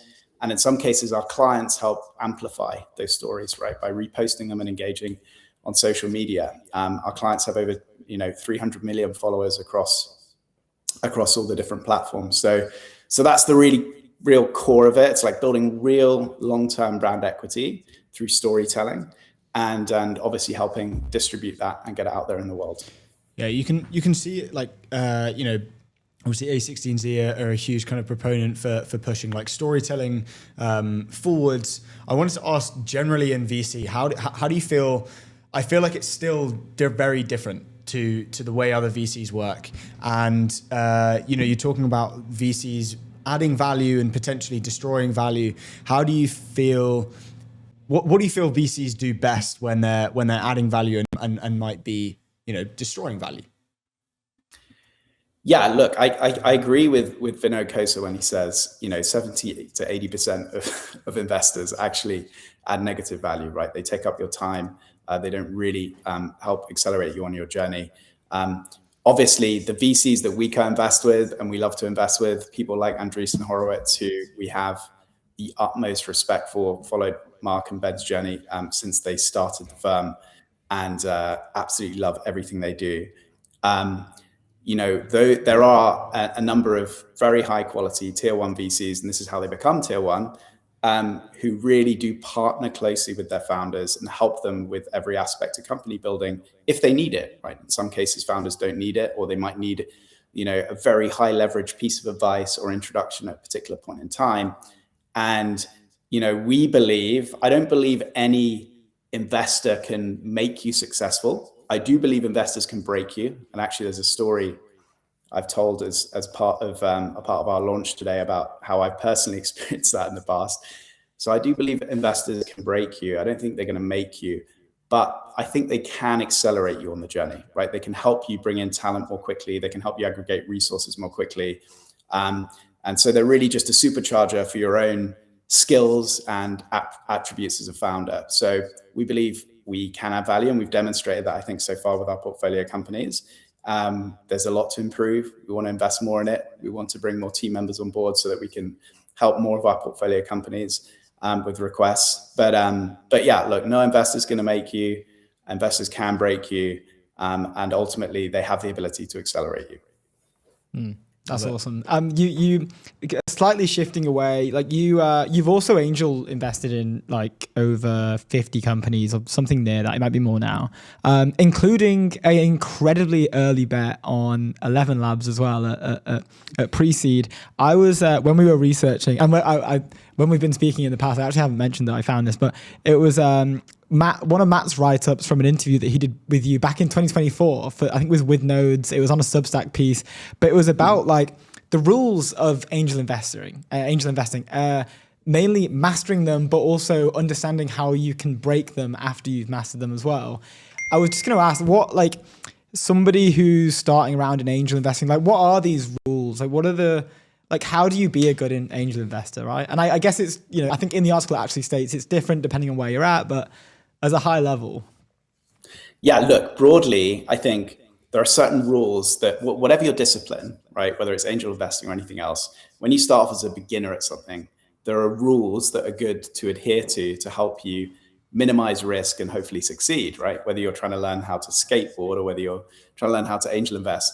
The typical rules that you start off with in angel investing are like diversify, significantly. So try and spread your money across, multiple companies. Ideally, you want to take, what you're willing to invest in venture and at least divide it by 10, right? So making 10 investments per year over a period of 5 years. you'll build up a portfolio of 50 companies, and that gives you a statistically much higher chance of having an outlier in the portfolio, right? You also want to temporally diversify across multiple years, across the different parts of the venture cycle. It's a very cyclical asset class. You want to invest the same ticket size in every single company, right? It's very hard to tell at the start which company is going to succeed or not. And in fact, 11 Labs is a good example of that. And a story, we do a lot of education with athletes and artists. When I go and speak to Premier League clubs and give them a sort of lessons on angel investing, one of the core lessons I tell them, I start off this story by saying how I lost $45 million. And actually that lesson is related to 11 Labs, where I originally was introduced to the deal by a couple of guys who are running an SPV alongside Concept Ventures into the company. I was in the middle of our sale process of Velocity Black. I didn't have much time to think about it, but I loved what they were working on because we were also working with language models at Velocity Black. So I put in one of my smallest ever angel checks, right? So I'm not going to say how much it was, but it was a very small angel check for me. If I put in my average angel check, I would have made roughly $45 million more than I've made on that investment. So that's wild. It was a painful lesson. As much as it's a great, the team's done an excellent job. I've had absolutely nothing to do with that, but they've done an excellent job, obviously executing on that business. But yeah, I always invest the same check size, diversify as much as you can, to poorly diversify, try and invest alongside great investors who know what they're doing, right? Like, invest alongside VCs and like super angels who have real experience. Those are the lessons that I'd say for beginner angel investors you should follow. But once you master the art of investing, I think you can start to break the rules. And in some cases, the advice that you give to experts in a discipline is the opposite of advice you'd give to beginners. And I think that is applicable to angel investing. For the very best investors, if we look at the very best funds in the world, people like Hummingbird in Europe, Thrive in the US, various other tier one funds, a lot of them have follow opposite rules to what I just explained. They have hyper concentrated portfolios, right? They make big bets in a small number of companies. They don't evenly temporally diversify. They will optimize for whatever stage of the cycle we're at in venture, right? They will deploy during periods of fear, and they will harvest during periods of greed, right? They will, they don't take any signal from any other investors. They have conviction in their own decisions, and they don't need to co-invest with someone who is building separate conviction. And they will do things that for angel investors I wouldn't advise, like they will invest in bridge rounds, right? And do various other things. So yeah, look, in some cases, the lessons for the experts are almost the opposite of what you should be doing as a beginner. That's so fascinating. So good to get it. We are unfortunately fresh out of time. Alex, thank you so much for joining us today. I know you guys are super busy, and thanks for getting up early as well. Yeah. Awesome. Good luck on everything else you're launching as well. Thank you. We'll see you soon. Have a good day, guys. Speak soon, dude. Ciao. Next on the show, we have Mark at GC. I think Mark can hear us. Can you hear us? Yeah, I can hear you guys. Awesome. Yeah, we're very good. How are you? Doing well. Good. It's so good for you to join us. Thank you for this conversation. We spoke to the Dwelly guys this morning. First guest on the show. It was a nice little warm up segue into this conversation. Maybe for the stream, do you want to maybe intro yourself, your role as well? Obviously, people know what GC is. We've had a multiple guests from GC, but maybe just to and the Dwelly deal as well. Yeah. Let's do that. No, that sounds great. Yeah, I'm Mark. I'm with General Catalyst. I help lead up our creation strategy. So that's our special dedicated resources for building companies and doing transformations. So creation is a little bit different than your usual VC investment in that either we're incubating a company or meeting a team like Dwelly and really helping them think through their strategy. So in their case, supporting and funding a roll-up strategy that maybe is a bit different than what a normal venture firm would do. And talk to us about this. About I guess it's a trend, right? We were talking to the Dwelly guys when they first started, and they said, "Look, we got like passed by a ton of VCs, over 100." They said, and now it's still not, it's still not normal to be doing this. It's quite young as a strategy. Talk to us about the strategy and why GC particularly are super kind of bullish on AI like roll-ups. Yeah, GC is an investor in companies like Anthropic and Mistral, so we're seeing firsthand what AI technology can do and the impact of large language models. But at the same time, many industries are highly fragmented. They're more old school. They don't buy even technology, let alone AI technology. They're still working on things like software and cloud. So the thesis really is, in many industries, AI native applications will grow and scale organically. But there's a really good chunk of especially the services segment where it's very difficult to implement AI. But the savings and the efficiencies and the better experiences for the end customers are there. So the strategy is essentially, if you look at the 16 trillion revenue a year services industry, there's probably 10 of the 70 or so subcategories where you can go in and do this roll-up strategy. And we identified very early on HOA management and property management as one of the areas where this is really effective. So we have bets in the US like Long Lake and bets in Europe like Dwelly, which we think will be kind of the premier AI powered roll-up in Europe. That's so nice. It's such a cool, like one of the questions we asked for them was how initially for them on the VC side, how was it having these conversations amongst over the past year, where it's slightly contrarian, I guess, like most people aren't really looking at that space. They're looking at, I guess, like vibe coding was the big one, I guess over the last year where everyone's just been pouring money into. How has it been, I guess, deciding to do this internally? Like what, was this a conscious decision? Like we're aware of this here, like we will have some exposure, but we just can't miss this, like these developments in this space? Like, yeah, we started investing in this strategy about 3 years ago and really are the largest investors behind so many of the best projects in the US and now in Europe as well. For us, it was really about two things. One, most second-time founders really got the strategy. I can build a team, I can build the software, I understand where the technology is, I can build the agentic layer, but I worry about the go-to-market. If it's in accounting or if it's in property management or if it's in MSPs in these super fragmented markets, going to market, selling into folks who don't really buy tech. So you had second-time founders who were really pushing this for us. So about 3 years ago, we funded companies like Crescendo in the call center space, slightly after that Long Lake in the HOA management space. And then obviously we got more systematic, probably closer to 2 years ago, when we started seeing Crescendo and Long Lake and others doing well. We said, okay, well, where can this strategy really work? And one of those was certainly property management. We also identified quite early on, we thought Europe was interesting because a lot of European companies struggle to go from the UK to France to Germany. It's not easy necessarily. There's cultural divides, language divides, there's regulatory challenges. And so my view is actually the roll-up strategy could be even more powerful in Europe, where acquiring your way in. And so as we think about Dwelly and expanding, they're already one of the 15 largest in their space in the UK, but can they go into Germany? Can they go into France? Can they expand? So I think the roll-up and the acquisition strategy in the US, it's really about just selling into these businesses that otherwise wouldn't adopt technology. I think in Europe, it can also be about jumping from country to country and building a really large size business through this inorganic strategy. Yeah. We had Ollie Lehman on the show previously, and we asked about kind of AI services businesses. Can you talk to us about like bridging the gap between kind of like the whole kind of global services market and the VC world? I feel like they're very different worlds. And yeah, talk to us about bridging that gap.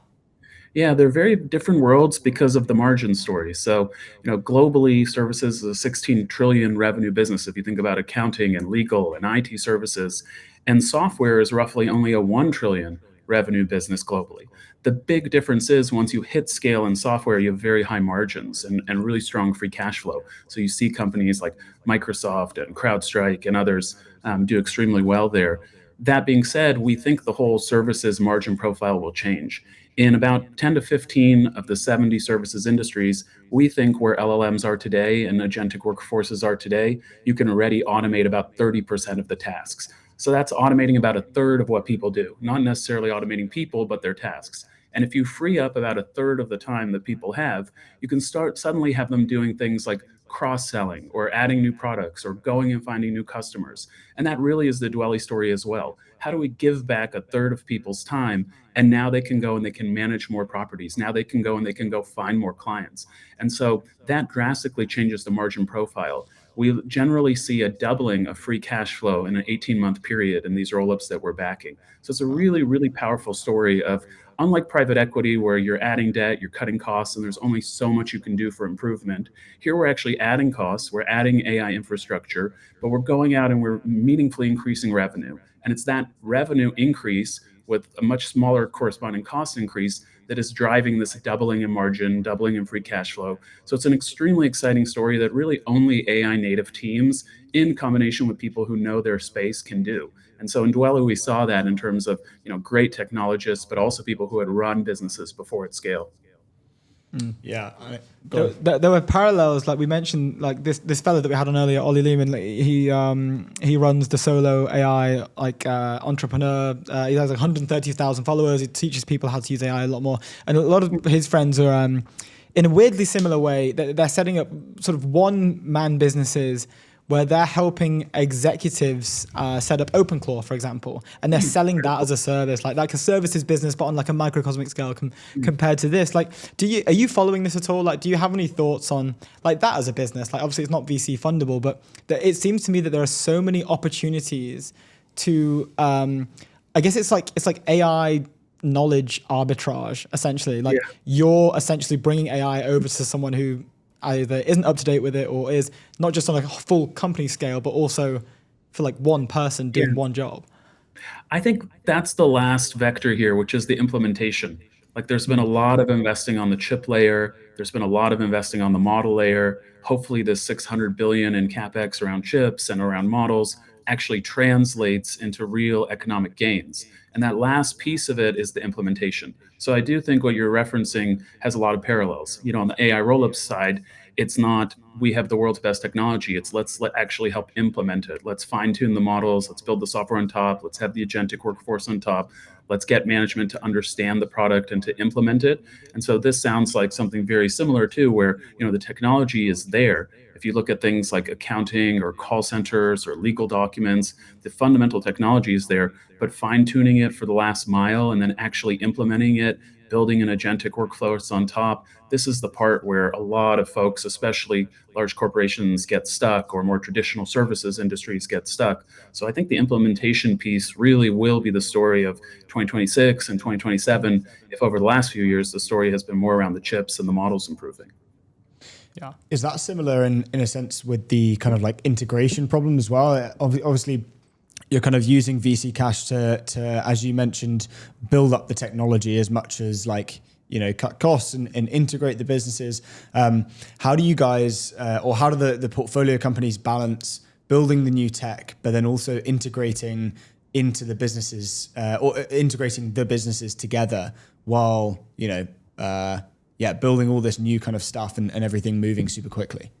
Yeah, I think there's going to be a new prototype for founders. Historically, they were amazing software engineers. They maybe worked at a great startup together. They saw how a technology platform can scale. I think we're going to be asking more of founders in the future. They have to be excellent at technology, understand AI, understand the different models, understand how to fine tune a model, build software on top, build agents on top. They have to be great at tech. But increasingly, they're going to also have to be great at capital allocation. So how do you actually buy the distribution or the data you need to get scale? And so the capital allocator part will also be really important for founders. But if we look historically, companies like Anduril are extremely active on M&A. Meta probably has a lot of its value because of its acquisition of Instagram, of WhatsApp.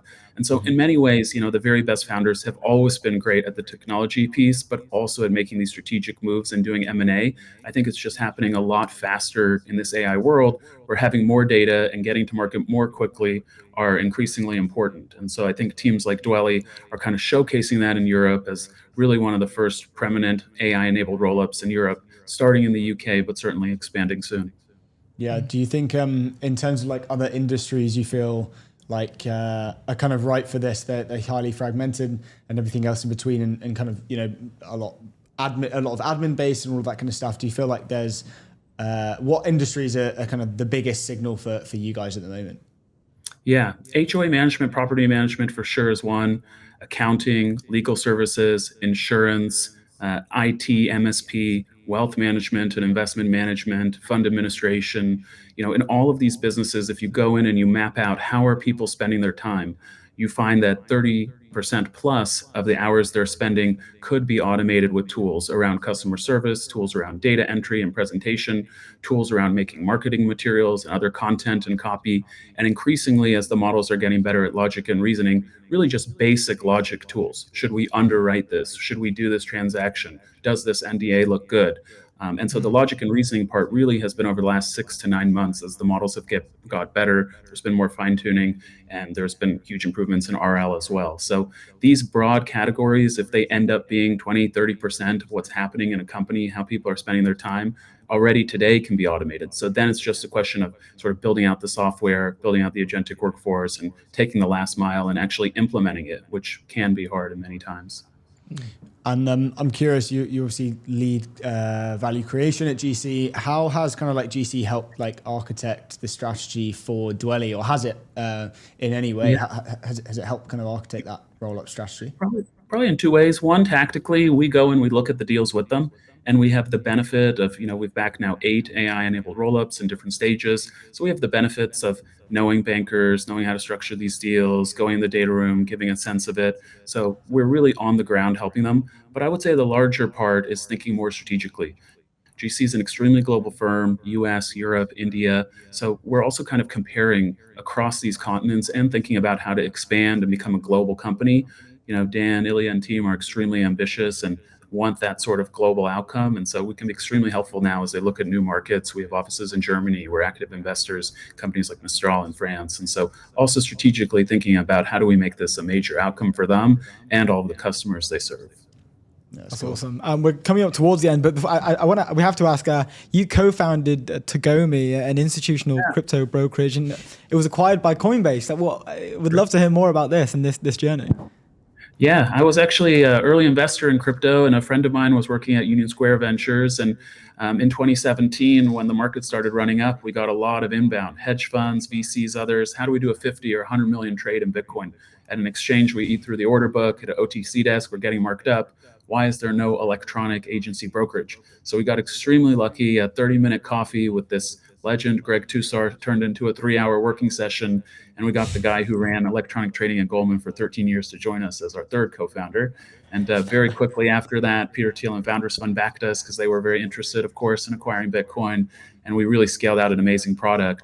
Got acquired by Coinbase several years later. And actually, my co-founder, Greg, still runs Coinbase Prime, institutional. So the Tagomi product team kind of really lived on there. And it was an awesome experience. And kind of coming out of that, I realized that a lot of changes in fintech can be enabled by crypto. So as you guys pointed out, was an active angel investor in that space and kind of stumbled my way into AI. I was kind of backing these guys putting like JPEGs on the internet, and there were much smarter people doing really cool AI technology coming out of Google and OpenAI. And so started wading into the space 3-4 years ago. And we are today here really seeing these companies like Dwelly impacting tens of thousands, hundreds of thousands of people. And it's a very cool journey to be on.